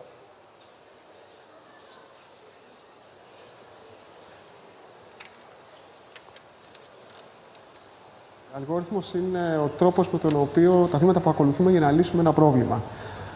Και αλγορίθμους χρησιμοποιούμε και χωρίς υπολογιστές. Ας πούμε, ο τρόπος με τον οποίο έχουμε μάθει να κάνουμε διαίρεση στο δημοτικό είναι ένας αλγόριθμος. Βάζουμε τους αριθμούς αριστερά-δεξιά, κάνουμε διαίρεση ένα ψηφίο-ψηφίο. Όλα αυτά τα βήματα είναι ένας αλγόριθμος, απλώς δεν το ξέρουμε. Αλλά στην πραγματικότητα αυτό είναι. Δεν ξέρουμε ακριβώς πώς λειτουργεί ο αλγόριθμος του YouTube, γιατί αυτό είναι κομμάτι της μυστικής συνταγής της Google. Παρ' όλα αυτά, ξέρουμε κάποια πράγματα, γιατί υπήρχε μια δημοσίευση ακαδημαϊκή που κάποιοι ερευνητές της Google έκαναν πριν από 3 χρόνια, που περιγράφουν πώς δούλευε ο αλγόριθμος τουλάχιστον τότε, το 2016. Ο τρόπος με τον οποίο εμφανίζονται τα προτινόμενα βίντεο λειτουργεί σε 2 βήματα. Πρώτα, ο αλγόριθμος εντοπίζει τα βίντεο τα οποία θα προτείνει, και το δεύτερο βήμα, το οποίο είναι πολύ σημαντικό, είναι τα κατατάσσει με κριτήριο τον πόσο χρόνο πιστεύει ότι θα ξοδέψεις, θα αφιερώσεις πάνω στο βίντεο. Ενδιαφέρει δηλαδή να δεις ένα βίντεο από την αρχή μέχρι το τέλος, ή όσο περισσότερο γίνεται, από το να δεις κάτι, να δεις την αρχή του και μετά να φύγεις και να πας να δεις το επόμενο. Ο αλγόριθμος δουλεύει με αυτές τις τεχνικές που ονομάζεται μηχανική μάθηση, δηλαδή προσπαθεί από το ιστορικό των ανθρώπων που χρησιμοποιούν το YouTube να εξάγει συμπεράσματα. Η μηχανική μάθηση είναι αλγόριθμοι με τους οποίους ο υπολογιστής προσπαθεί να μάθει να κάνει κάτι, χωρίς εμείς να του λέμε ακριβώς πώς να το κάνει. Αυτό μοιάζει, για να δώσουμε ένα παράδειγμα πώς λειτουργούν αυτοί οι αλγόριθμοι, να φανταστούμε ότι έχουμε ένα μαθητή, ο οποίος πρέπει να μάθει κάποιο αντικείμενο, κάποιο μάθημα. Και του δίνουμε πολλές ασκήσεις και τις λύσεις τους. Και του λέμε, διάβασε τις ασκήσεις, να και το λυσάρι, και θεωρούμε ότι αν ο μαθητής κάνει πολλές ασκήσεις, 100, 1000, από κάποια στιγμή και μετά θα το πιάσει το νόημα και θα μπορεί να τις λύνει και μόνος του. Αυτή τη διαδικασία προσπαθούμε να την εξομοιώσουμε και στον υπολογιστή. Δίνουμε στον υπολογιστή προβλήματα και λύσεις, και ο υπολογιστής προσπαθεί να καταλάβει σε εισαγωγικά, δεν είναι άνθρωπος βεβαίως, με ποιον τρόπο από το πρόβλημα θα πάει στη λύση. Αυτή τη διαδικασία χρησιμοποιεί και ο αλγόριθμος του YouTube. Ουσιαστικά έχουμε το ιστορικό του τι έχουν δει οι χρήστες και τα δημογραφικά χαρακτηριστικά των χρηστών. Άρα μπορούμε να δούμε με βάση το ιστορικό τι πιστεύουμε ότι ενδιαφέρει και με βάση αυτό να μάθει το σύστημα και να μπορεί να προβλέψει τι θα μας ενδιαφέρει εμείς να κάνουμε μια αναζήτηση. Δεν υπάρχει βέβαια κάτι στον αλγόριθμο του YouTube που να ψάχνει και να βρίσκει από μόνος του βίντεο στα οποία είναι πιο ακραία. Έτσι. Εάν όμως αυτά που εμείς ψάχνουμε και αυτά που ο υπόλοιπος κόσμος ψάχνει και αφιερώνει πιο πολύ χρόνο είναι πιο ακραία, τέτοια πράγματα θα μας δείχνει.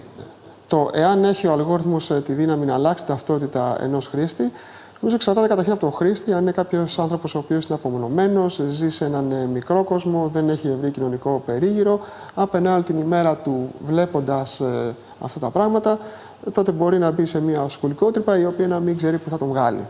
Λιγότερο ακραία αποτελέσματα είναι αυτά τα οποία βέβαια έχουν παρατηρηθεί σε εκλογές.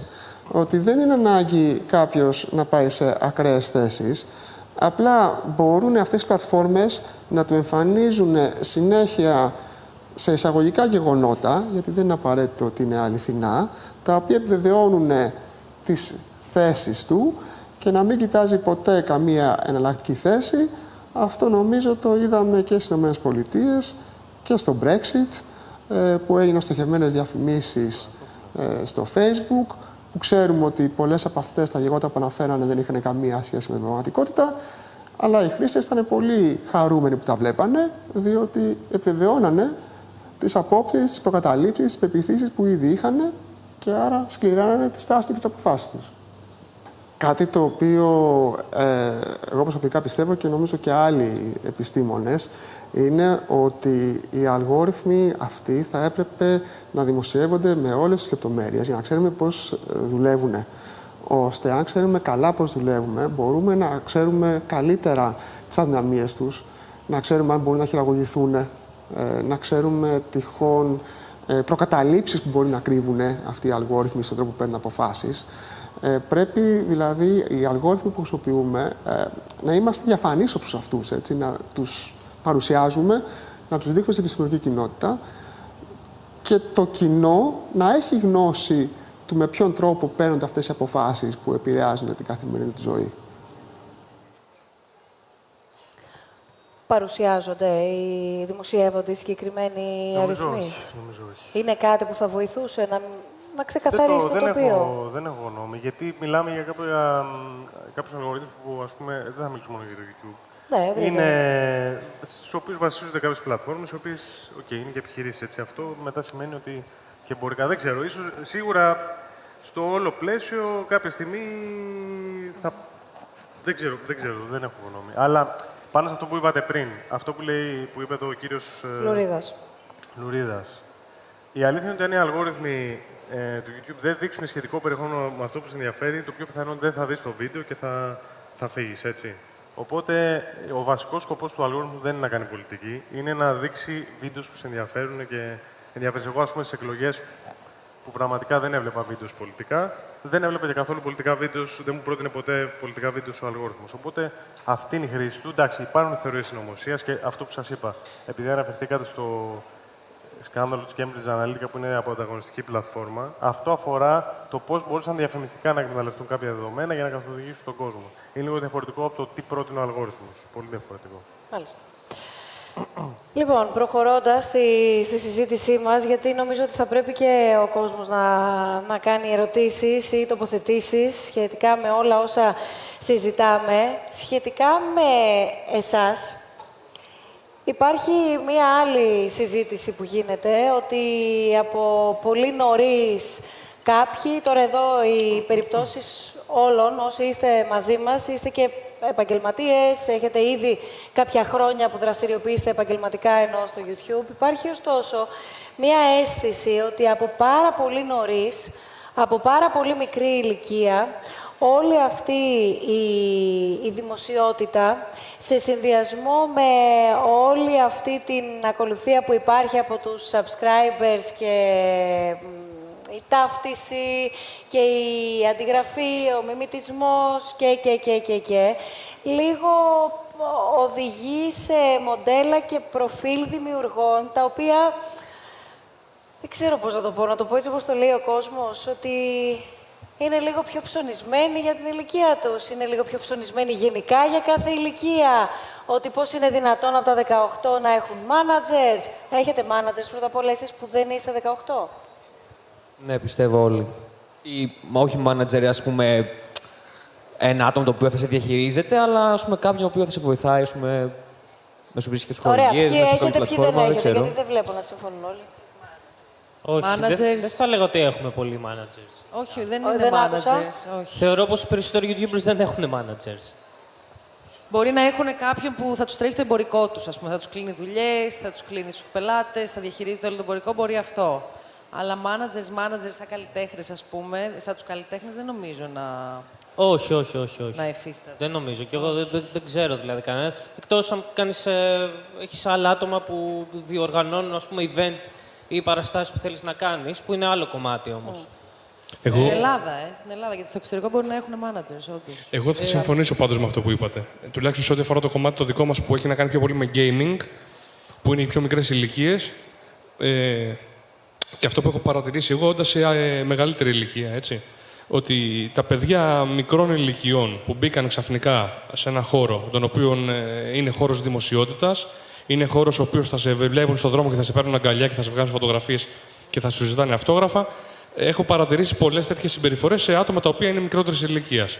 Εντάξει, είναι και θέμα του καθενός, ναι, πώς θα το αντιμετωπίσει ακριβώς. και κατά πόσο είναι όριμος για να το διαχειριστεί όλο αυτό. Φυσικά δεν είναι ο καθένας έτοιμος ανά πάσα στιγμή να διαχειριστεί δημοσιότητα, έτσι. Αλλά αυτό δεν νομίζω ότι θα βάλει στη σούμα όλους μας. Εμείς προσωπικά, οι περισσότεροι, αν όχι όλοι, πάντα υπάρχει μια εταιρεία πίσω, ένα network, το οποίο είναι αυτό το οποίο θα σου δώσει τα έσοδα από τις διαφημίσεις, έτσι. Θα κρατήσει και αυτό κάτι. Αυτοί κάπως προσπαθούν να μπουν στο κομμάτι το μανατζαρέικο που λέμε, να σε προωθήσουν και να σου φέρουν δουλειές εξωτερικά. Σε ό,τι αφορά εμάς προσωπικά, είναι κάτι το οποίο τον πρώτο χρόνο το κάναμε και αμέσως μετά το αποβάλαμε αυτόματα. Υπάρχουν τέτοιοι, υπάρχουν managers, υπάρχουν άνθρωποι που ασχολούνται και networks ολόκληρα που στείνονται από πίσω για να βοηθήσουν και να κερδίσουν ό,τι μπορούν από το κομμάτι ό,τι τους αναλογεί στον κάθε άνθρωπο τον οποίο μανατζάρουν. Τώρα από εκεί και πέρα είναι πραγματικό, είναι γεγονός δηλαδή αυτό που λέτε, αλλά είναι στον άνθρωπο. Θα το πω απλά και θα σας ακούσουμε όλους. Όταν μας ήρθε η ιδέα να κάνουμε αυτή τη συζήτηση, ήμασταν μεταξύ μας, το συζητούσαμε πέρα από την ομάδα με φίλους μας, με το περιβάλλον μας, με ανθρώπους που μπορεί να έχουμε και να έχουν εκείνοι λιγότερη ή περισσότερη σχέση σίγουρα από εμάς. Μας ενδιέφερε πάρα πολύ και μας λέγανε, ναι, εντάξει τώρα, και άμα καταφέρετε να βρείτε και με αυτόν και με εκείνον και θα σας ζητήσει, λέω, ό,τι ακούγεται, έτσι. Είστε εδώ για να απαντήσετε σε αυτό. Και θα ζητήσουν να πληρωθούν και μα λέω, γιατί να ζητήσουν να πληρωθούν για κάτι που θα συζητήσουμε. Και άμα τους βρείτε τους ίδιους ή αν θα βρείτε τους μάνατζερ ή οτιδήποτε. Εγώ οφείλω να ομολογήσω πριν απαντήσετε ότι για όλους εσάς όχι απλά σας βρήκαμε απευθείας, αλλά ήταν και άψογη η συνεργασία όλο τον προηγούμενο μήνα μέχρι να φτάσουμε στο σήμερα. Η αλήθεια είναι ότι νομίζω ότι στην Ελλάδα δεν υφίσταται η έννοια του μάνατζερ. Δηλαδή, αν εξαιρέσουμε τον ένα επίτιμο μάνατζερ, όλοι ξέρουμε σε ποιον αναφέρομαι, στον Ηλία Ψινάκη, που προφανώς είναι ο μοναδικός που αν πεις μάνατζερ στην Ελλάδα, μπορεί να σκέφτεσαι αυτόν, γιατί έκανε με τον Σάκη Ρουβά τέτοια δουλειά. Δεν νομίζω ότι ο όγκος δουλειά στην Ελλάδα δικαιολογεί το να έχεις μάνατζερ. Προφανώς το ότι κάποια πράγματα δεν μπορείς να τα αναλάβεις μόνος, δηλαδή ότι εγώ δεν υπολογίζω μόνος μου το ΦΠΑ που πληρώνω, άρα έχω λογιστή ή έχω μια βοήθεια, δεν σημαίνει ότι έχω μάνατζερ. Τα mail μου τα απαντάω μόνος μου, μόνοι μας, μαζί. Τις συμφωνίες τις κλείνουμε μαζί. Τώρα, γενικά υπάρχει μια παρανόηση σχετικά με το τι μπορεί κάποιος να ζητήσει από έναν creator δωρεάν. Για να έρθω και σε αυτό που είπες. Τι μπορεί να ζητήσει? Τίποτα. Γιατί εδώ που είμαστε τώρα, είναι πολύ συγκεκριμένος ο στόχος του event. Ναι. Δεν ήρθε το Ίδρυμα Σταύρος Νιάρχος να ζητήσει τη μουτσούνα μου να προωθηθεί, που σημαίνει ότι από αυτό εγώ πρέπει να πληρωθώ γιατί κάπως πρέπει να ζήσω. Με κάλεσε να συμμετάσχω σε μια κουβέντα. Αυτό προφανώς και γίνεται δωρεάν. Όλα τα υπόλοιπα και από τη στιγμή που θα έρθει όποιος πελάτης και θα έχει συγκεκριμένες απαιτήσεις, εννοείται ότι αυτό συνεπάγεται κάποια κοστολόγηση από τη μεριά μας και αμοιβή. Οπότε, γενικά, ναι, υπάρχει η νοοτροπία ότι αυτός για κάθε φωτογραφία που βγάζει πληρώνεται.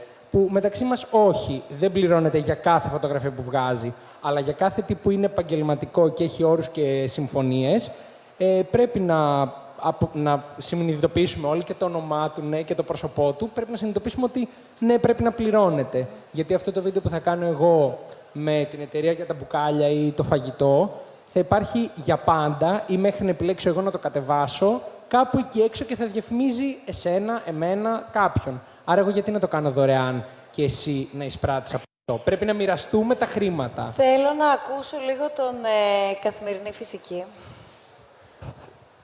Από ποιον πληρώνεται? Γιατί, ναι, έχει ενδιαφέρον να δούμε τώρα στο κομμάτι το εκπαιδευτικό και στο πιο educational, τέλος πάντων. Πώς έρχεται η διαφήμιση, πρώτα απ' όλα. Είναι πολλές ερωτήσεις, όλες οικονομικού περιεχομένου. Πώς έρχεται η διαφήμιση. Εάν οι subscribers είναι τόσοι ώστε να κάνουν ανταγωνιστικό το κανάλι στο YouTube. Αν αντίστοιχα υπάρχει η ίδια ζήτηση πέραν του καναλιού, όπως ακούσαμε από τους Carrot Arts, στο να παρευρεθείς κάπου, στο να εκπροσωπήσεις το κανάλι, σε όλη αυτή τη συνδιαλλαγή που υπάρχει. Ωραία. Αν είναι τόσο εμπορικό. Ό,τι και αν σημαίνει. Δηλαδή, ας το απενεχοποιήσουμε και ας το ενεχοποιήσουμε. Εγώ δεν έχω... Εντάξει, το εμπορικό τώρα είναι μια πολύ σχετική έννοια. Σήμερα κάτι είναι εμπορικό, αύριο κάτι μπορεί να μην είναι. Ή κάτι μπορεί να μην είναι και να γίνει.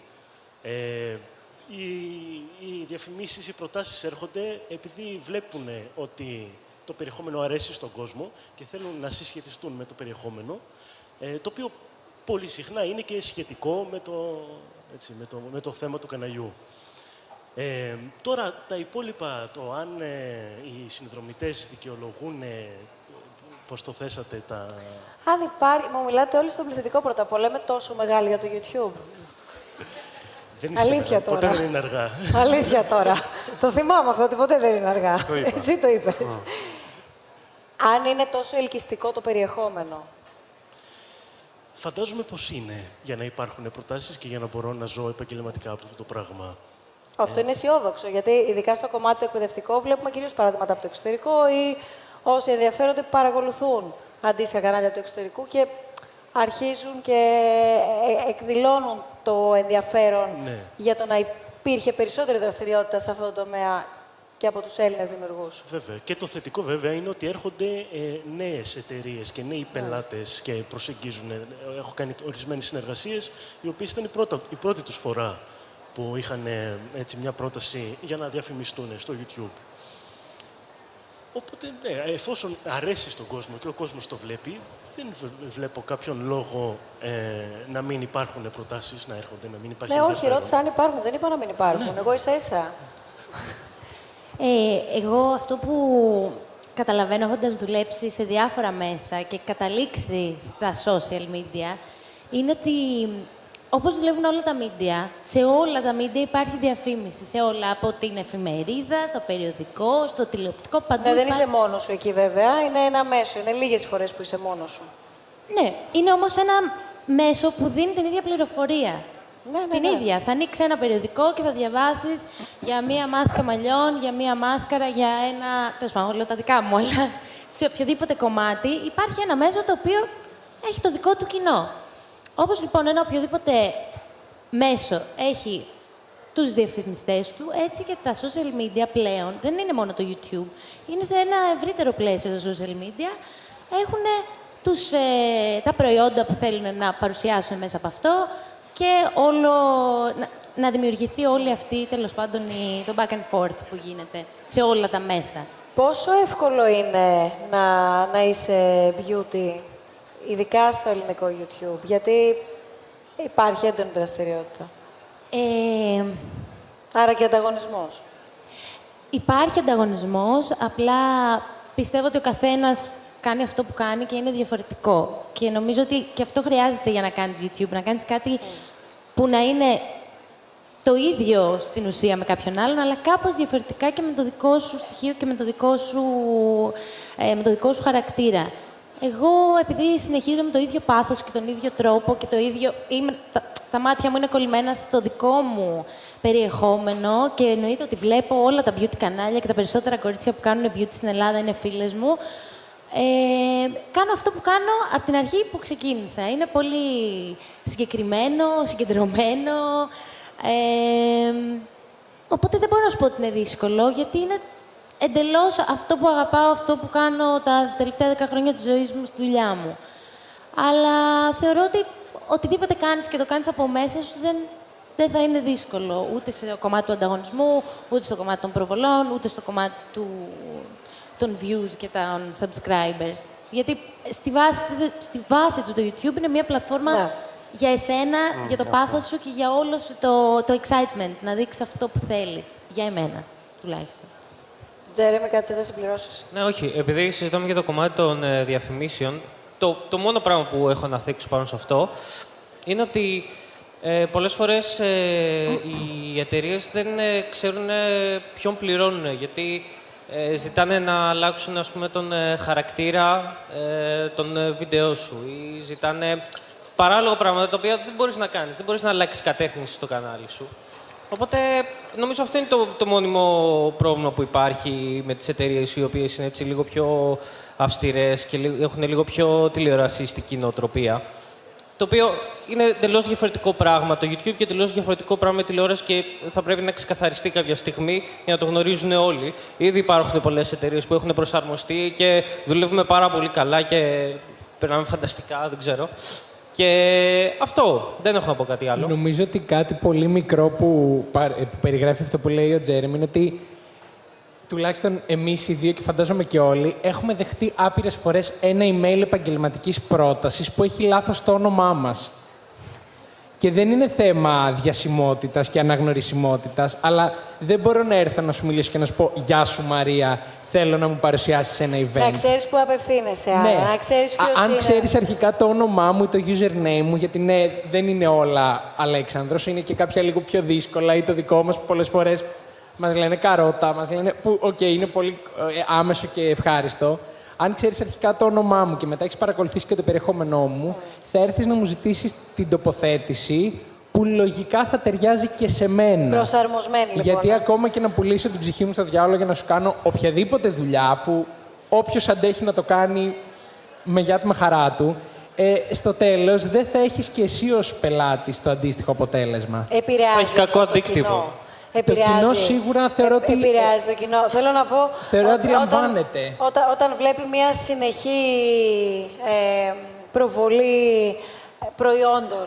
Το κοινό όταν βλέπει... Ανάλογα. Όταν βλέπει μια κακή προβολή προϊόντων, τσινάει. Ναι, αλλά αυτό συνήθως προέρχεται από τις εταιρείες και το ότι θέλουν κάτι που έχουν στο μυαλό τους συνηθισμένο από αυτό που γίνεται στην τηλεόραση. Και δεν καταλαβαίνω ότι αν εγώ κρατήσω το προϊόν απλά στο χέρι μου και κάνω κανονικά το βίντεο, τους έχω κάνει πολύ καλύτερη διαφήμιση. Δεν καταλαβαίνω ότι δεν είμαστε ηθοποιοί. Δεν είμαστε ηθοποιοί. Δεν μπορούν να έρχονται και να μας ζητάνε να λειτουργούμε σαν ηθοποιοί, να υποκρινόμαστε πράγματα. Κάτι άλλο. Ναι, δεν είναι αυτό το case. Το case είναι ότι πρέπει να έρθει κάποιος σε εμάς να διαφημιστεί και νιώθω τόση ώρα και το σκέφτομαι τόση ώρα. Νιώθω τόση ώρα ότι ακόμα προσπαθούμε να πείσουμε ότι αυτό που κάνουμε είναι δουλειά και ότι πρέπει να πληρωνόμαστε γι' αυτό και να κάνουμε τη δουλειά μας. Παρ' όλα αυτά, να πω ότι ναι, έρχονται σε εμάς γιατί είμαστε αυτοί που είμαστε. Οποιαδήποτε εταιρεία έρχεται και ζητάει να τους διαφημίσουμε χωρίς χρήματα ή να γίνουμε κάποιοι άλλοι για να διαφημίσουμε το προϊόν τους, δεν θα πετύχει. Έτσι κι αλλιώς. Και αυτό το χωρίς χρήματα που το έχεις θέσει ήδη 2 φορές είναι πολύ σύνηθες, ακόμα και σήμερα. Δηλαδή, εγώ το blogging το ξεκίνησα πριν 7 χρόνια και από τότε μέχρι σήμερα ακόμα έρχονται εταιρείες και μου λένε να σου δώσω ένα κρεβάτι να το διαφημίσεις, να σου δώσω 1 κιλό αλεύρι να το διαφημίσεις. Όχι, δεν θέλω 1 κιλό αλεύρι να το διαφημίσω, γιατί έχω να πληρώσω το εύκαμο όπως όλοι οι επαγγελματίες. Να διευκρινίσω, το ανέφερα 1 φορά και το ανέφερα ως προς το feedback που πήραμε σε επίπεδο σχολιασμού όταν προετοιμαζόμασταν και σκεφτόμασταν να κάνουμε το θέμα. Ναι, γιατί υπάρχει αυτό και υπάρχει και στα σχόλιά μας από χρήστες. Δηλαδή υπάρχουν φορές που χρήστες τσαντίζονται άμα δουν, εκνευρίζονται άμα δουν ένα προϊόν να διαφημίζεται σε μια 20 εκπομπή. Ας πούμε, εγώ τα προϊόντα διαφημίζω 7 με 20 δευτερόλεπτα. Υπάρχουν χρήστες που τους τσαντίζει, αλλά δεν καταλαβαίνουν ότι αυτό το βίντεο έχει μια παραγωγή από πίσω, έχει 3 ανθρώπους, έχει έναν μοντέρ, έχει κάποιον που θα κάνει τα social του, έχει τρέξιμο. Όλη τη διαδικασία. Ναι, άρα δεν μπορεί να απαιτεί αυτό να το δει και να το δει και χωρίς διαφήμιση και χωρίς να πληρώσει συνδρομή και απλά να κάθεται σπίτι του και να το δει. Δεν γίνεται αυτό. Δεν είναι βιώσιμο βασικά. Πριν σας δώσω το λόγο, δεν θέλω να διακόψω, απλά να ακούσουμε και τον κόσμο. Όσοι θέλετε να ρωτήσετε ή να σας ακούσουμε, να σας δώσουμε τα μικρόφωνα. Λέω απλά στο χώρο το δικό μας τουλάχιστον. Υπάρχουν αυτοί οι ρομαντικοί ακόμα το YouTube που το ξεκινήσαν να το βλέπουν σαν χόμπι, θέλουν να το συνεχίσουν να το κάνουν σαν χόμπι και θεωρούν ότι όλοι όσοι το κάνουν πρέπει να το κάνουν σαν χόμπι. Είναι δύσκολο να τους εκπαιδεύσεις, ίσως και είναι κακή λέξη, να τους πείσεις, εν πάση περιπτώσει, ότι μέσα από αυτό, ότι εγώ μπορεί να παίζω ένα game, αλλά μπορεί στην αρχή να διαφημίζω ένα λεπτό ένα προϊόν. Μέσα από αυτό θα βοηθηθώ και εγώ και το αδερφός μου και το κανάλι το ίδιο να έχουμε καλύτερο περιεχόμενο στην πορεία. Να πάρουμε μια καλύτερη κάμερα, ένα καλύτερο υπολογιστή, μια καλύτερη gaming καρέκλα, οτιδήποτε. Αυτό δυστυχώς εμάς τουλάχιστον μας πήρε πολύ καιρό να το βγάλουμε και να το περάσουμε στο κοινό μας. Ακόμα και τώρα υπάρχουν όμως κάποια σχόλια που λένε ρε παιδιά, αμάν θες διαφημίσεις. Εμείς σας γνωρίσαμε σε ένα κρεβάτι από πίσω να παίζετε games και να κάνετε χαβαλέ. Αυτό ήταν τότε όμως που ήταν τελείως χομπίστικο. Αυτό είναι μεγάλο μέρος του κοινού, ακόμα το βλέπει έτσι δυστυχώς. Εγώ νομίζω ότι... Ποιος... Μιλάει για κάποιος. Όχι. Νομίζω ότι έχει να κάνει λίγο με τη συνέπεια του ίδιου του creator προς το κοινό του και δεν εννοώ κάτι για σας προφανώς, ότι επειδή υπάρχουν πολλά φαινόμενα ανθρώπων που είτε από την τηλεόραση έκαναν ένα κανάλι και θεώρησαν ότι παίρνω το κοινό μου και το παρκάρω στο YouTube και αύριο θα το παρκάρω σε ένα μπουζουξίδικο και αύριο σε ένα φαγάδικο, το οποίο δεν είναι κακό γιατί εννοείται ότι έχεις κάθε δικαίωμα να χρησιμοποιήσεις την προβολή σου με τον τρόπο που κρίνεις, αλλά αν είτε την πρώτη μέρα με 10 ανθρώπους, είτε την πέμπτη μέρα με 100, είτε με ένα δικό σου brand, έχεις την ίδια ειλικρίνεια. Εμείς δεν έχουμε δεχτεί ποτέ σχόλιο γιατί προωθήσατε αυτό. Είναι μετρημένα 2 σχόλια που δεν είχαν να κάνουν με το γιατί το προωθήσατε, αλλά με παρανοήσεις σχετικά με το ίδιο το προϊόν. Αλλά ποτέ δεν μας είπαν γιατί. Αλλά δεν βγήκα ποτέ να κρατήσω αυτό, να πω πάρτε το, χωρίς να το χρησιμοποιώ ο ίδιος. Ή επειδή απλά πήρα πολλά χρήματα. Εκεί νομίζω ότι σε πετάει το ίδιο το κοινό εκτός και θα πάρεις 5-10 φορές διαφήμιση από μια εταιρεία, θα δει ότι δεν πουλάς, δεν πείθεις και δεν συνεργάζεσαι. Την κουλτούρα του κάθε μέσου πρώτα απ' όλα, όπως δεν αντιλαμβάνεται και η εταιρεία την κουλτούρα σου και το χαρακτήρα σου και τα χαρακτηριστικά σου και την ταυτότητά σου. Άρα να συναντηθείτε κάπου. Με την ίδια λογική ότι σε μια εκπομπή στην τηλεόραση, επειδή έφερες ένα τεράστιο όνομα, δεν σημαίνει ότι θα σε βλέπουν για πάντα. Είναι ένας κράχτης. Αν δεν είσαι συνεπής και δεν παράγεις αυτό που πρέπει, θα βγεις εκτός παιχνιδιού αργά ή γρήγορα. Ακριβώς. Έχει έρθει ένα πάρα πολύ ωραίο ερώτημα διαδικτυακά. Βλέπω εδώ ένα χέρι, ο κύριος το μικρόφωνο, παρακαλώ πολύ. Και ποιος άλλος ή άλλη κύριος, κυρία θέλει και εδώ ένα δεύτερο μικρόφωνο. Έχει έρθει στο μεταξύ ένα πολύ ωραίο ερώτημα που αφορά στους γονείς. Θα το θέσω αμέσως μετά, σας ακούμε. Καλησπέρα καταρχάς. Χαίρομαι ιδιαίτερα που συμμετέχω σε αυτή τη συζήτηση. Είναι πάρα πολύ χρήσιμη από όλες τις πλευρές. Αυτό που θα ήθελα να ρωτήσω είναι ποιο είναι το κατόφλι των followers ώστε να πάρει κάποιος μια διαφήμιση και στην Ελλάδα και στο εξωτερικό. Ευχαριστώ. Ναι, το αναφέραμε προηγουμένως, δεν το θυμάμαι. Δεν ξέρω αν θυμάστε. Είναι ένας αριθμός subscribers, είναι για να αρχίσει να μπαίνει. Σχετικά με το AdSense λέμε τώρα. Ναι. Νομίζω ότι είναι 4.000 subscribers. Νομίζω 1.000, αν δεν κάνω λάθος. 1.000. Και 10.000 views. Αλλά δεν είμαι σίγουρος.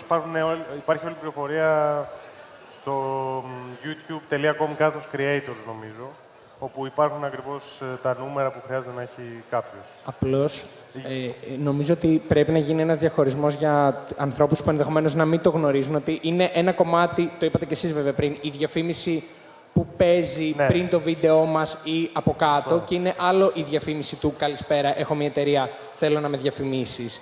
Στη δεύτερη περίπτωση, συνήθως χρειάζεται να έχεις κάποια νούμερα που στο μάτι να φαίνονται ικανοποιητικά. Δηλαδή, με 2.000 συνδρομητές δεν νομίζω ότι κάποιος για να έχει έρθει και μέσα στο περιεχόμενό σου.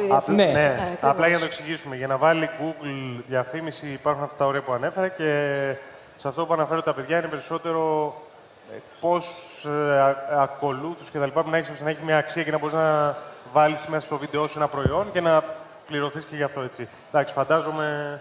Βέβαια και πάλι μπορείς να πληρωθείς, δεν ξέρω, 10 ευρώ με 2.000 ή με 100 ευρώ. Έχει να κάνει και με το πόσο το κοστολογείς. Απλώς φαντάζομαι ότι δεν θα φτάσει να σε δει κάποια εταιρεία, να φτάσεις στα αυτιά της. Εντάξει, σωστό. Νομίζω όμως πρέπει να μιλήσουμε και για το τι χρήματα βγαίνουν μέσα από τις διαφημίσεις στην Ελλάδα. Γιατί δεν είναι αυτό που φαντάζεται ο κόσμος. Τι σημαίνει αυτό? Ναι, καμία σχέση με την Αμερική. Πάει ανάλογα με τους διαφημιστές. Π.χ.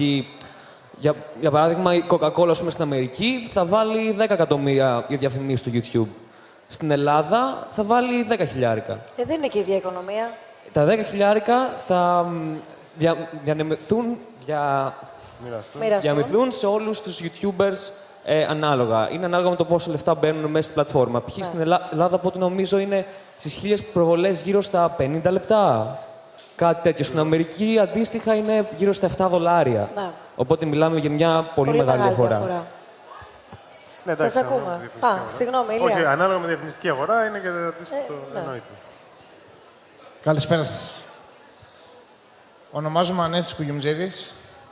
Πριν από 14 μέρες, για πρώτη φορά στη ζωή μου, έκανα ένα κανάλι στο YouTube και έχω ένα μικρό όνειρο να αλλάξω τον κόσμο. Δεν θέλω να πω το όνομα του καναλιού προφανώς, γιατί δεν θεωρώ ότι είναι σωστό.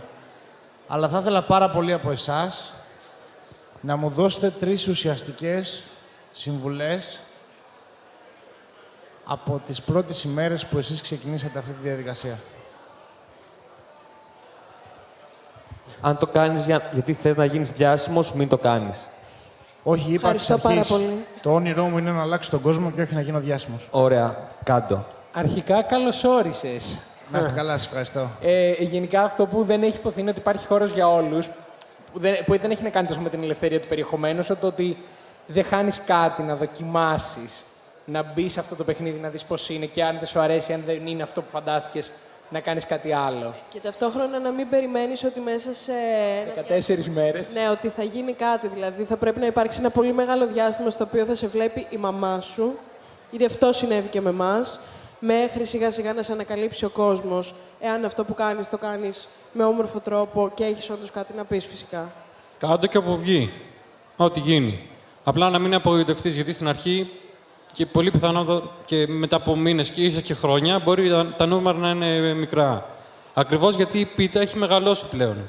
Δηλαδή θέλει πολύ μεγαλύτερη προσπάθεια να σε βρει κάποιος. Καλή αρχή παρόλα αυτά. Ευχαριστώ πάρα πολύ. Θα σταθώ σε κάτι που είπε, δεν θυμάμαι ποιος το είπε, συγγνώμη τώρα. Αλλά το να είσαι διαφορετικός είναι αυτό που ουσιαστικά αρέσει στον κόσμο, η διαφορετικότητα του καθενός μας. Και όπως εσείς, έτσι και εγώ, έτσι και όλοι οι άνθρωποι εδώ μέσα, είμαι σίγουρος ότι μπορούν να κάνουν το δικό τους κανάλι YouTube σε κάτι το οποίο αυτοί είναι ιδιαίτεροι, που είναι special σε κάτι. Αυτό, ευχαριστώ πολύ, να είστε καλά, καλή συνέχιση του κάνετε. Έχουμε και πάνω 2 ερωτήματα. Καλησπέρα και από μένα. Καλησπέρα. Εγώ θα ήθελα να ρωτήσω, δεν ξέρω ποιο από τα παιδιά θα μπορέσει να απαντήσει, για κάτι που δεν αναφέρθηκε στη διάρκεια, νομίζω, της συζήτησης, για τους συνδρομητές και για το πόσο ρόλο παίζουν οι ίδιοι subscribers στο χτίσιμο του creator. Άρα μιλάω για το Patreon και μιλάω για αυτή την κατηγορία του κοινού. Προσωπικά παρακολουθώ τα περισσότερα από τα παιδιά, οπότε νομίζω ότι με εξαίρεση τον Καθημερινή Φυσική που ίσως το έχει, νομίζω ότι κανένας άλλος δεν έχει τέτοια, πώς να το πούμε, χρηματική υποστήριξη από τους fans του. Οπότε αυτό που θα ήθελα να ρωτήσω είναι ότι σε μια χώρα όπως την Ελλάδα, που γενικά υπάρχει μέσα στην παιδεία μας ότι μπορεί να δώσουμε χρήματα για εκπαίδευση ή για την υγεία μας, αλλά για το entertainment όχι μάλλον, πώς βλέπουν αυτό το κομμάτι? Σχεδιάζουν να το προχωρήσουν, να το κάνουν, να ανοίξουν για παράδειγμα ένα λογαριασμό Patreon κτλ. Ή αν το έχουν κάνει, βλέπουν να υπάρχει ανταπόκριση? Αυτό. Ρώτησε αν εσύ ότι πληρώνεις από τους subscribers σου, ότι συμβάλλουν στο κανάλι σου και αν θα το κάναμε οι υπόλοιποι, αν κατάλαβα. Σωστά. Ναι, αυτό ακριβώς. Εγώ δεν το ήξερα καν ότι μπορεί να συμβεί αυτό, να σας πω την αλήθεια. Καλησπέρα. Οπότε, γεια σας. Καλησπέρα. Παιδιά, δεν τα ξέρω τόσο πολύ καλά νομίζω αυτά. ότι... Όντως. Ναι, βασικά, για να μην το παίζουμε ότι τα ξέρουμε όλα, εμείς το έχουμε κάνει μία φορά σε ένα YouTube Live που απλά είπαμε ότι όποιος προαιρείται μπορεί να συμμετάσχει και να βάλει τη μικρή του συνεισφορά, στο οποίο εννοείται ότι αυτό δεν υπάρχει ούτε όριο, ούτε χρειάζεται να βάλεις. Μπορείς να βάλεις και μισό ευρώ, ξέρω εγώ, και ό,τι πόσο κρίνεις εσύ ότι σου περισσεύει και θέλεις να στηρίξεις τον creator.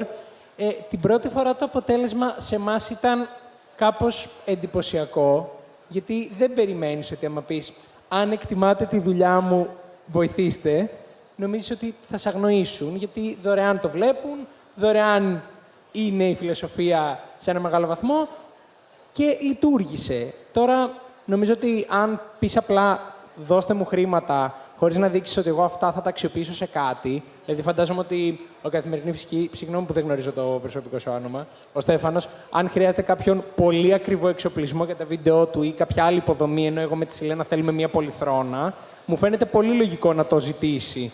Απλά όντως στην Ελλάδα είτε είναι θέατρο, είτε είναι μια πλατφόρμα σαν το Netflix, σαν το YouTube, δυσκολευόμαστε να πούμε θα πληρώσω. Μάλλον θα πούμε έχεις τους κωδικούς να μπω κι εγώ. Ναι, απλά, συνηθίζεται. Οπότε γενικά η αλήθεια είναι ότι δεν θα βρεις μεγάλη υποστήριξη, αλλά πάντα υπάρχουν άνθρωποι που θα στηρίζουν και όχι μόνο οικονομικά. Ναι, απλά αυτό για έναν επαγγελματία, εμένα μου ακούγεται λίγο ασταθές. Δηλαδή δεν μπορείς να... Ναι. Δεν γίνεται να Δεν είναι στηριχτείς μόνο σε αυτό, όταν έχεις τρέχοντα έξοδα κάθε μήνα, εξοπλισμού, συνεργάτες κτλ. Θα μπορούσαμε να το δοκιμάσουμε, νομίζω. Αλλά νομίζω ότι είναι αρκετά, όχι ερασιτεχνικό, απλά δεν μπορείς να στηρίξεις εκεί όλη σου την εταιρεία, ας πούμε. Ναι. Πάντως υπάρχει η εφαρμογή έτσι, στο YouTube της συμμετοχής, όπου κάποιοι άνθρωποι οι οποίοι θέλουν να γίνουν, σε εμάς τους λέμε VIP members, να απολαμβάνουν κάποια προνόμια παραπάνω, μπορούν να κάνουν μια εγγραφή, ας πούμε, παραπάνω και να δίνουν ένα ποσό της τάξης, νομίζω είναι 5 ευρώ το μήνα, κάτι τέτοιο. Υπάρχει μια συνδρομή. Υπάρχει σαν επιλογή. Σαν επιλογή υπάρχει, αλλά το βλέπετε σαν τάση. Γιατί το ελληνικό κοινό χαρακτηρίζεται από πολλούς λίγο δυσκίνητο σε αυτό. Εμείς ήμασταν πολύ πέρα της οικονομικής κρίσης, δεν μιλάω τώρα με οικονομικούς όρους, μιλάω ως νοοτροπία. Δεν είμαστε κοντά σε αυτή τη φιλοσοφία. Εμείς ήμασταν φοβισμένοι στην αρχή, δεν ξέραμε πώς θα το πούμε. Δηλαδή, ήρθαμε σε δύσκολη θέση να ζητήσουμε από το κοινό μας να μας στηρίξει έτσι. Ναι, σωστό ακριβώς. Να τους διαχωρίσεις, ας πούμε, στους έχοντες και στους μη έχοντες. Ωστόσο, είναι καθαρά επιλογή κάποιου που θέλει να δείξει την αγάπη του ή οτιδήποτε προς εμάς, έχει και αυτή τη δυνατότητα. Δεν είναι πάντως τόσο διαδεδομένο, αν εξαιρέσετε το χώρο του gaming στον οποίο ανήκουμε εμείς, νομίζω στα υπόλοιπα παιδιά δεν είναι τόσο διαδεδομένο αυτό. Μάλιστα, κατανοητό. Άλλο ερώτημα? Σας ακούμε. Γεια σας. Θα ήθελα να πω ότι θα μπορούσε... Λίγο πιο κοντά. Τι ήθελα να πω. Όσον αφορά για τις διαφημίσεις, θα μπορούσαν, λέω εγώ, το κράτος τώρα, με κάποια κριτήρια να δίνει ένα, ας το πούμε εντός εισαγωγικών, επίδομα. Λέω τώρα εγώ, δεν μου αρέσει η λέξη επίδομα, αλλά μια οικονομική ενίσχυση, ώστε να αποφεύγονται οι διαφημίσεις, γιατί όταν μπαίνουν οι διαφημίσεις γίνονται ενοχλητικές και για αυτούς που παρακολουθούν το προϊόν. Γιατί μερικές φορές οι διαφημίσεις δεν μπαίνουν σε κατάλληλο χρόνο, υπάρχουν τέλος πάντων διάφορα και όπως είπα θα μπορούσε να δίνει το κράτος ένα ποσό βάσει κριτηρίων ποιοι θα το πάρουν, ανάλογα με τα views που έχουν. Και κάτι άλλο που θα ήθελα να πω, το οποίο ίσως να μην ήταν και το όσο για την προκατάληψη ότι ρίχνουν εκπομπές, είχαν ρίξει 2 εκπομπές στο Mr. V, οι οποίες ήταν 1 ώρα ή 2 ώρες, δεν θυμάμαι. Ήταν Mr. V, έχει γύρω στις 40 εκπομπές και είχαν ρίξει την εκπομπή λόγω μίσους ή λογοκρισίας. Εγώ βέβαια κάτι τέτοιο δεν πρόσεξα, δεν είδα. Αυτά, να μην σας κρατάω περισσότερο. Σας ευχαριστούμε πολύ. Έχουμε 2 ακόμα ερωτήσεις από τον εξώστη, ναι. Γεια σας. Αυτό που ήθελα να σας ρωτήσω είναι κάτι σχετικά με το κομμάτι που θύχθηκε πριν για τη δημοσιότητα. Είναι εύκολο, επειδή δεν ακούμε πολύ καλά όσους βρίσκεστε στον εξώστη, λίγο πιο κοντά το μικρόφωνο και λίγο πιο δυνατά. Πώς διαχειριστήκατε ψυχολογικά το κομμάτι της φήμης? Δηλαδή, θεωρώ, διορθώστε με αν κάνω λάθος, ότι όταν το κοινό βλέπει τα βίντεό σας, αποκτάει μια οικειότητα. Και όταν σας συναντάει στον δρόμο, μπορεί να σας αντιμετωπίσει σαν φίλο. Αλλά αυτή η οικειότητα είναι ψευδή. Εσείς δεν το ξέρετε αυτό το άτομο. Πώς αντιμετωπίζετε αυτό το πράγμα? Ήταν κάτι που σας βοήθησε αυτή η φήμη, ήταν κάτι που σας Καταρχάς, ξέρεις ότι έχει δει τα βίντεό σου. Οπότε αισθάνεσαι και εσύ οικειότητα, γιατί γνωρίζεις ότι ξέρει. Οπότε μιλάς στην γλώσσα στην οποία καταλαβαίνεις ότι μπορεί να μιλήσει και επικοινωνείται. Δεν είναι πάντα το case αυτό, όμως.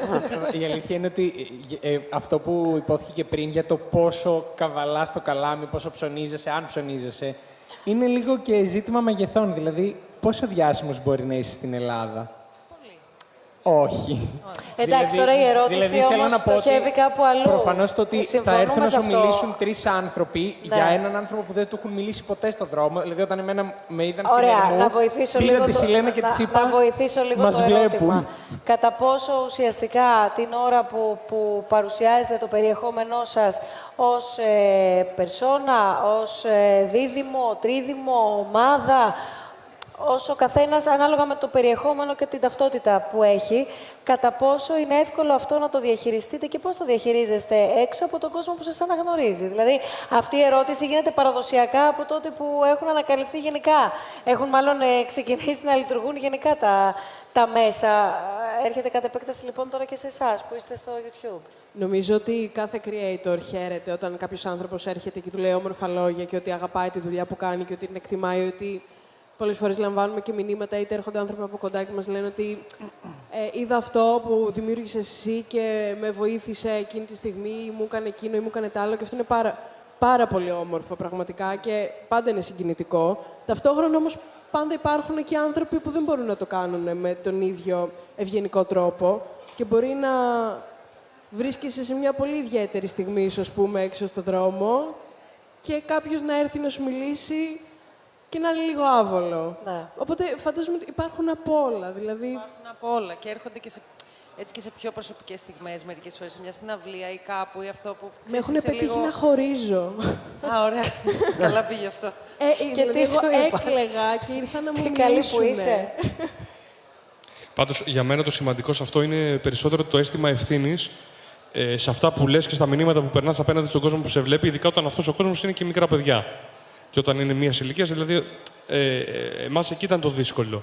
Να διαχωρίσουμε λίγο, κυρίως όχι τόσο το λεξιλόγιο, που δεν είναι κάτι σημαντικό για μας, όσο τα μηνύματα και αυτά που περνάμε. Όταν μας βρίσκουν γονείς και μας λένε, ξέρεις τι, πες να διαβάζουν και λίγο.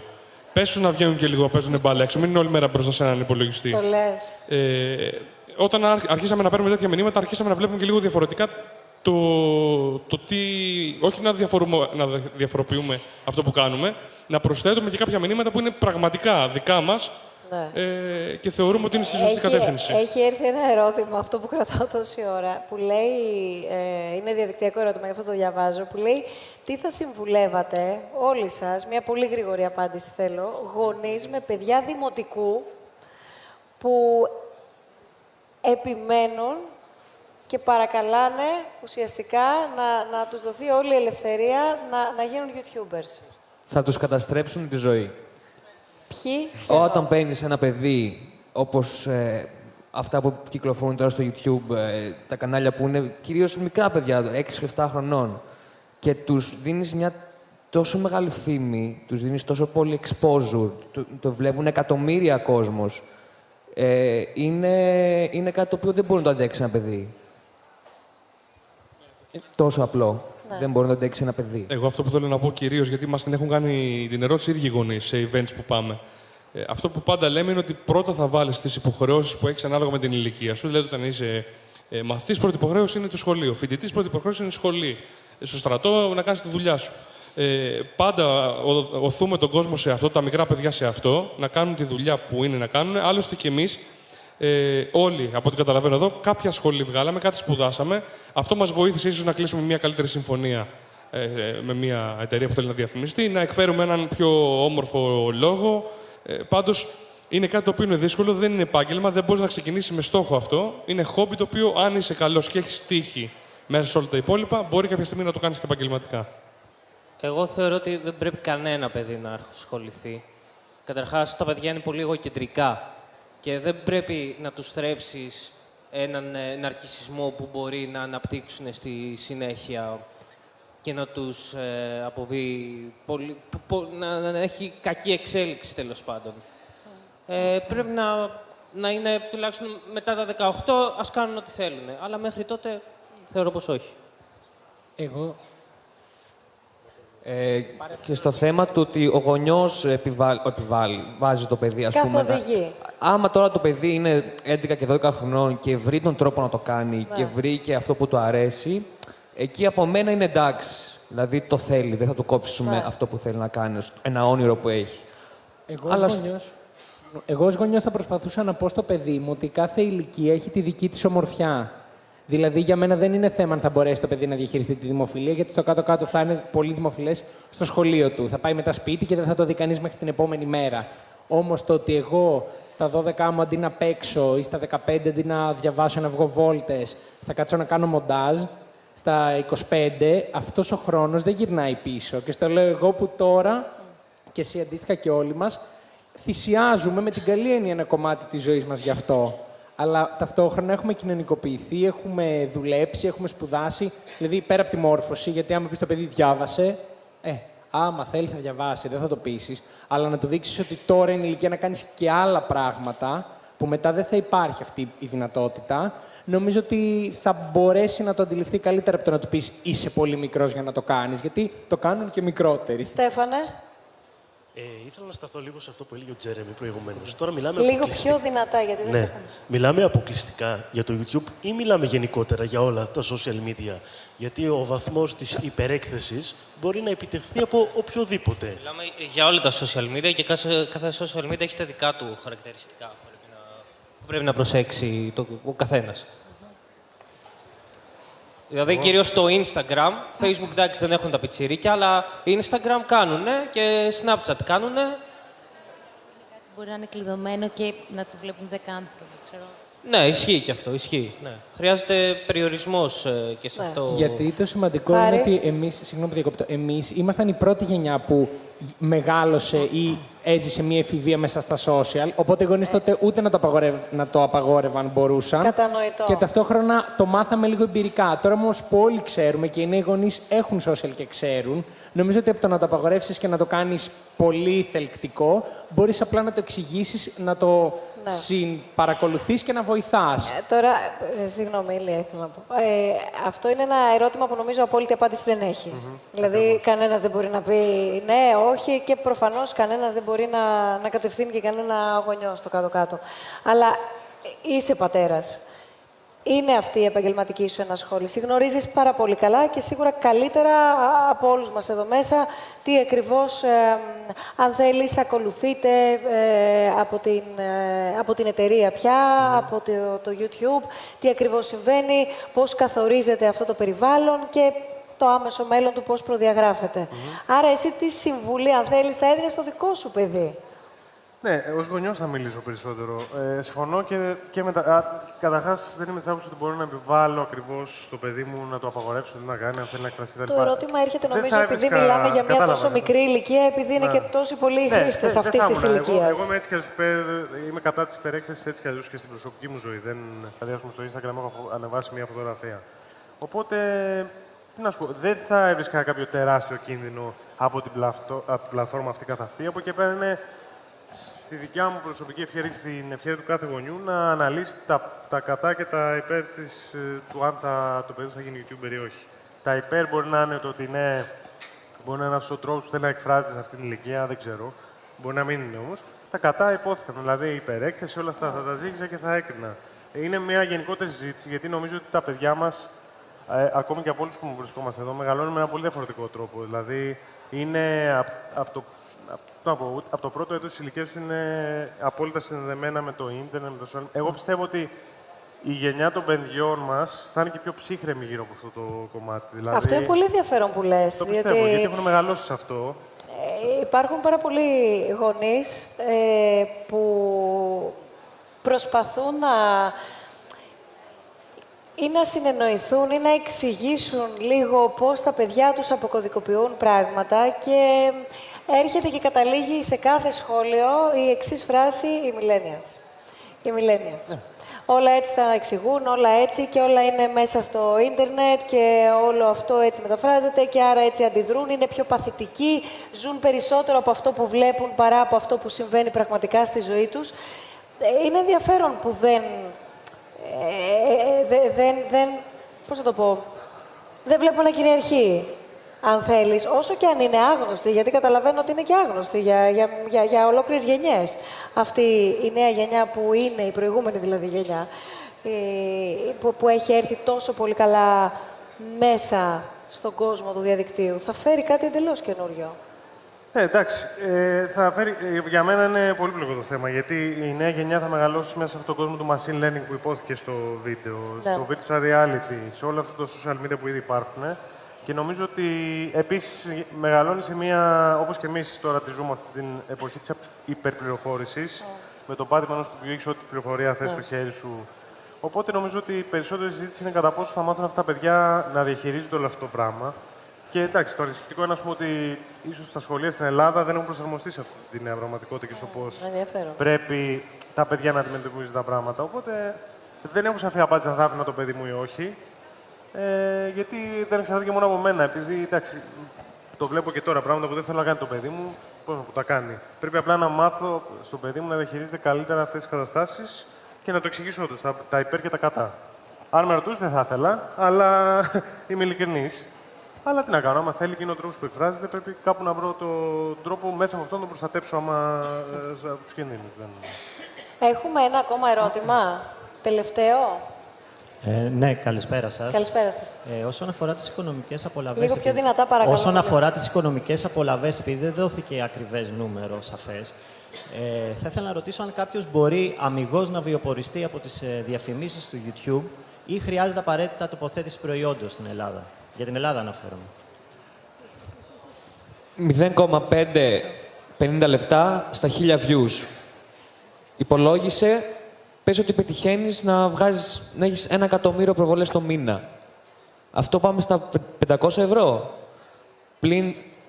Πλην το 40% που χρησιμοποιεί AdBlock, επειδή είμαστε Ελλάδα και κανείς δεν θέλει να βλέπει διαφημίσεις.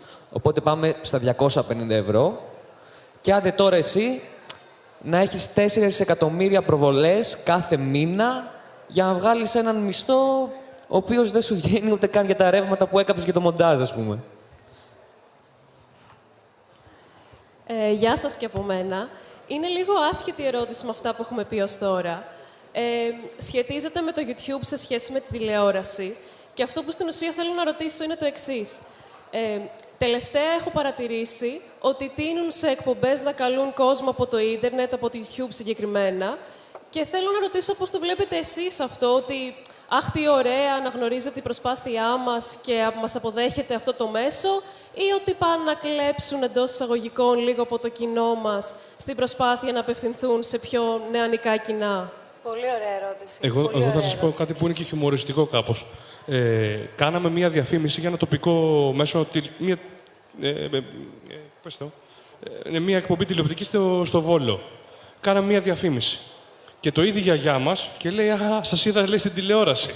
Έπαιρνε τηλέφωνα, μας έδινε συγχαρητήρια και την εκπομπή της συγκεκριμένη στο Βόλο μπορεί να τη βλέπουν, ας πούμε, 500 άτομα. Και την ίδια μέρα να είχαμε ανεβάσει βίντεο το οποίο έκανε 150.000 προβολές στο YouTube. Ναι, κάπως έτσι είναι.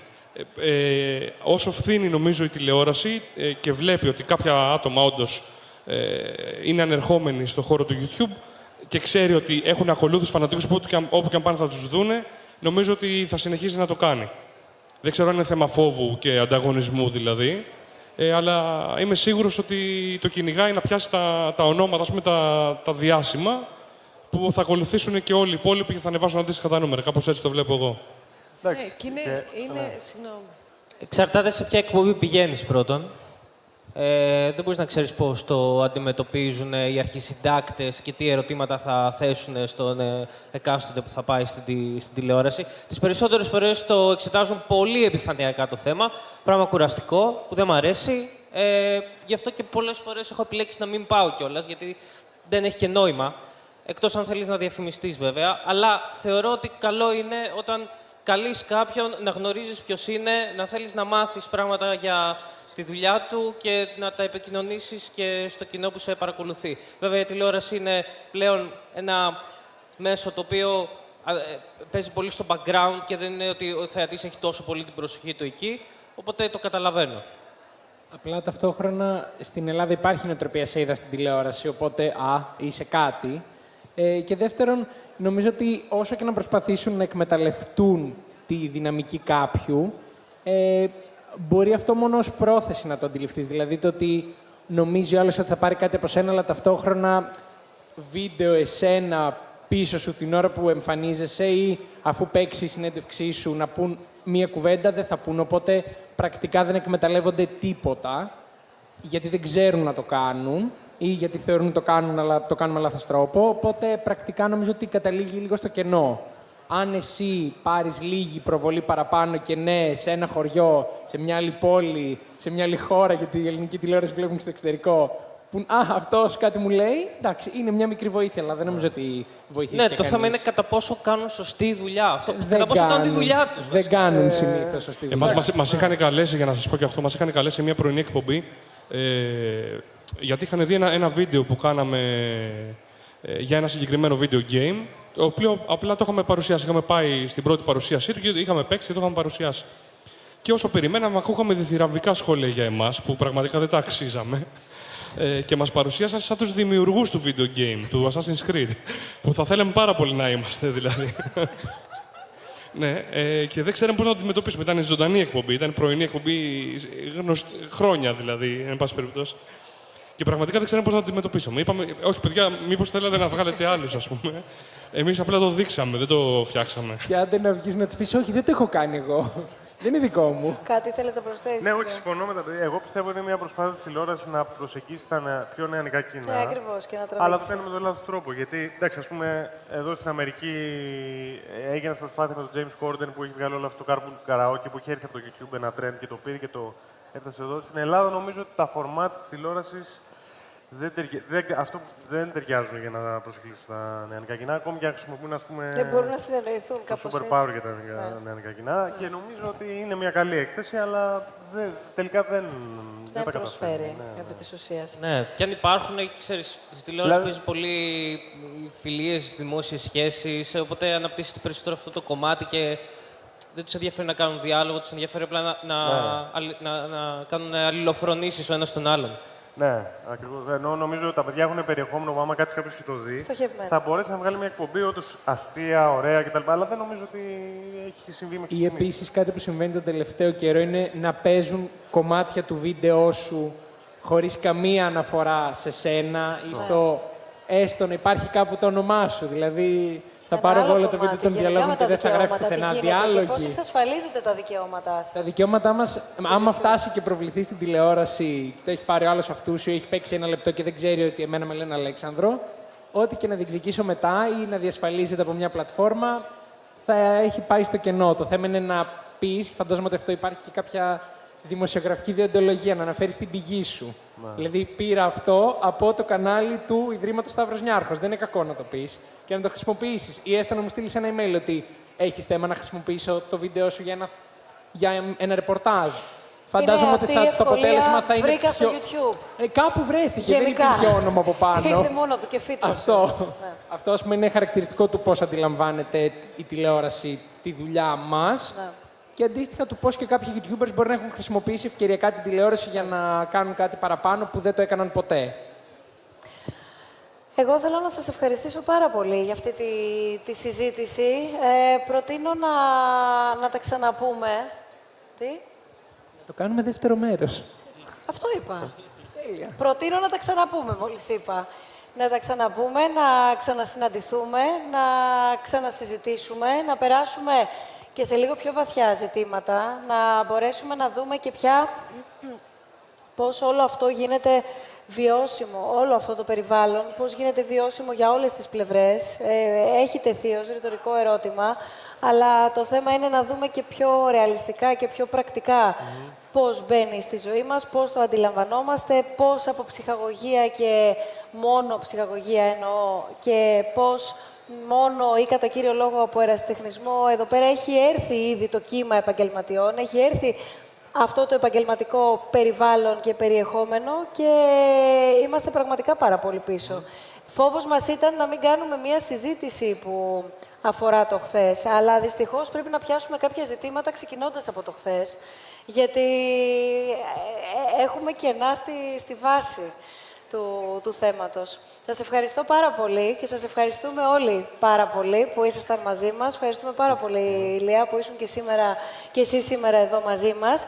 Θέλω να πω μόνο ότι το επόμενο ραντεβού μας που δίνουμε, που ουσιαστικά είναι και το άνοιγμα και η υποδοχή του 2020, είναι με ένα άλλο θέμα, τελείως διαφορετικό, το οποίο όμως προμοτάρεται πάρα πολύ, με πάρα πολλούς τρόπους και με πάρα πολλές ατζέντες και με πάρα πολλούς τρόπους. Είναι όμως μια πραγματικότητα εξίσου που θα πρέπει επίσης να τη δούμε σε βάθος και όχι μόνο επικοινωνιακά και επιδερμικά.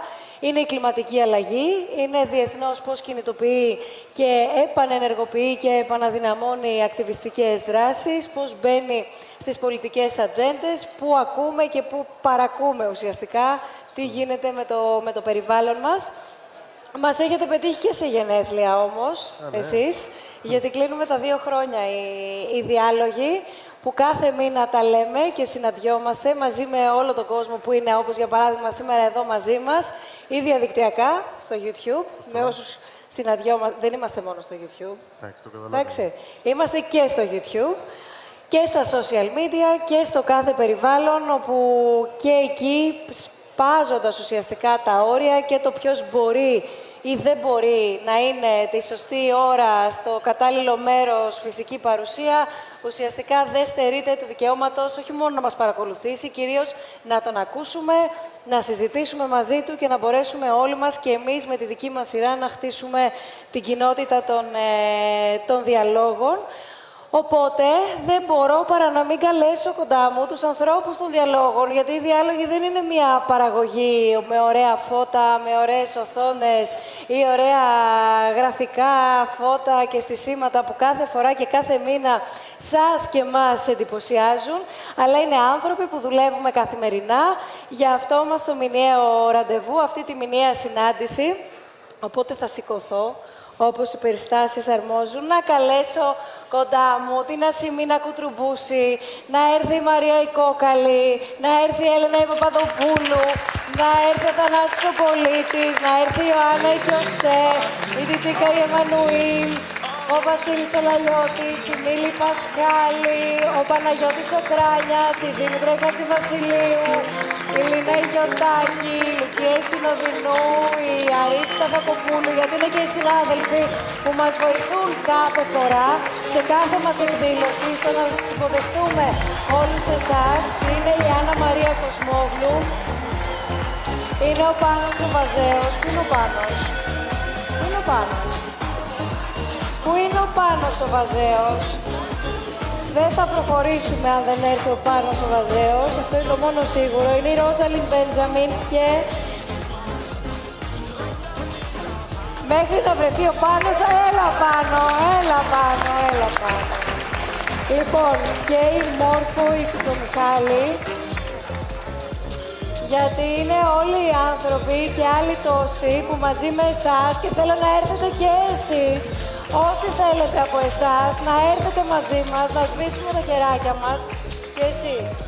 Οι ομιλητές μας, χωρίς τους ομιλητές δεν θα μπορούσαμε να κάνουμε τίποτα. Ελάτε καλέ, πλησιάστε. 2 χρόνια κλείνουμε. Και εσείς όλοι θα πάμε. Όλους θα κεράσουμε τούρτα. Όλοι εδώ. Ο άνθρωπος των οικονομικών, αν φοράμε όλοι, καλά είμαστε.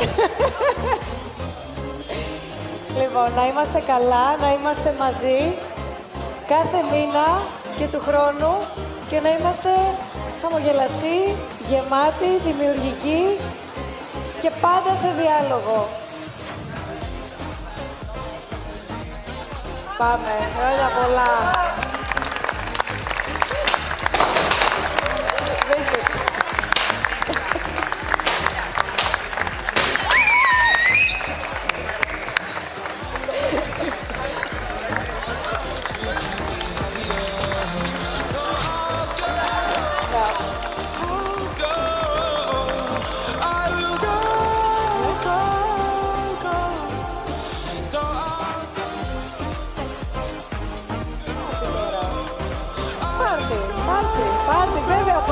Η Μίλη Πασχάλη έχει επιμεληθεί για το μετά.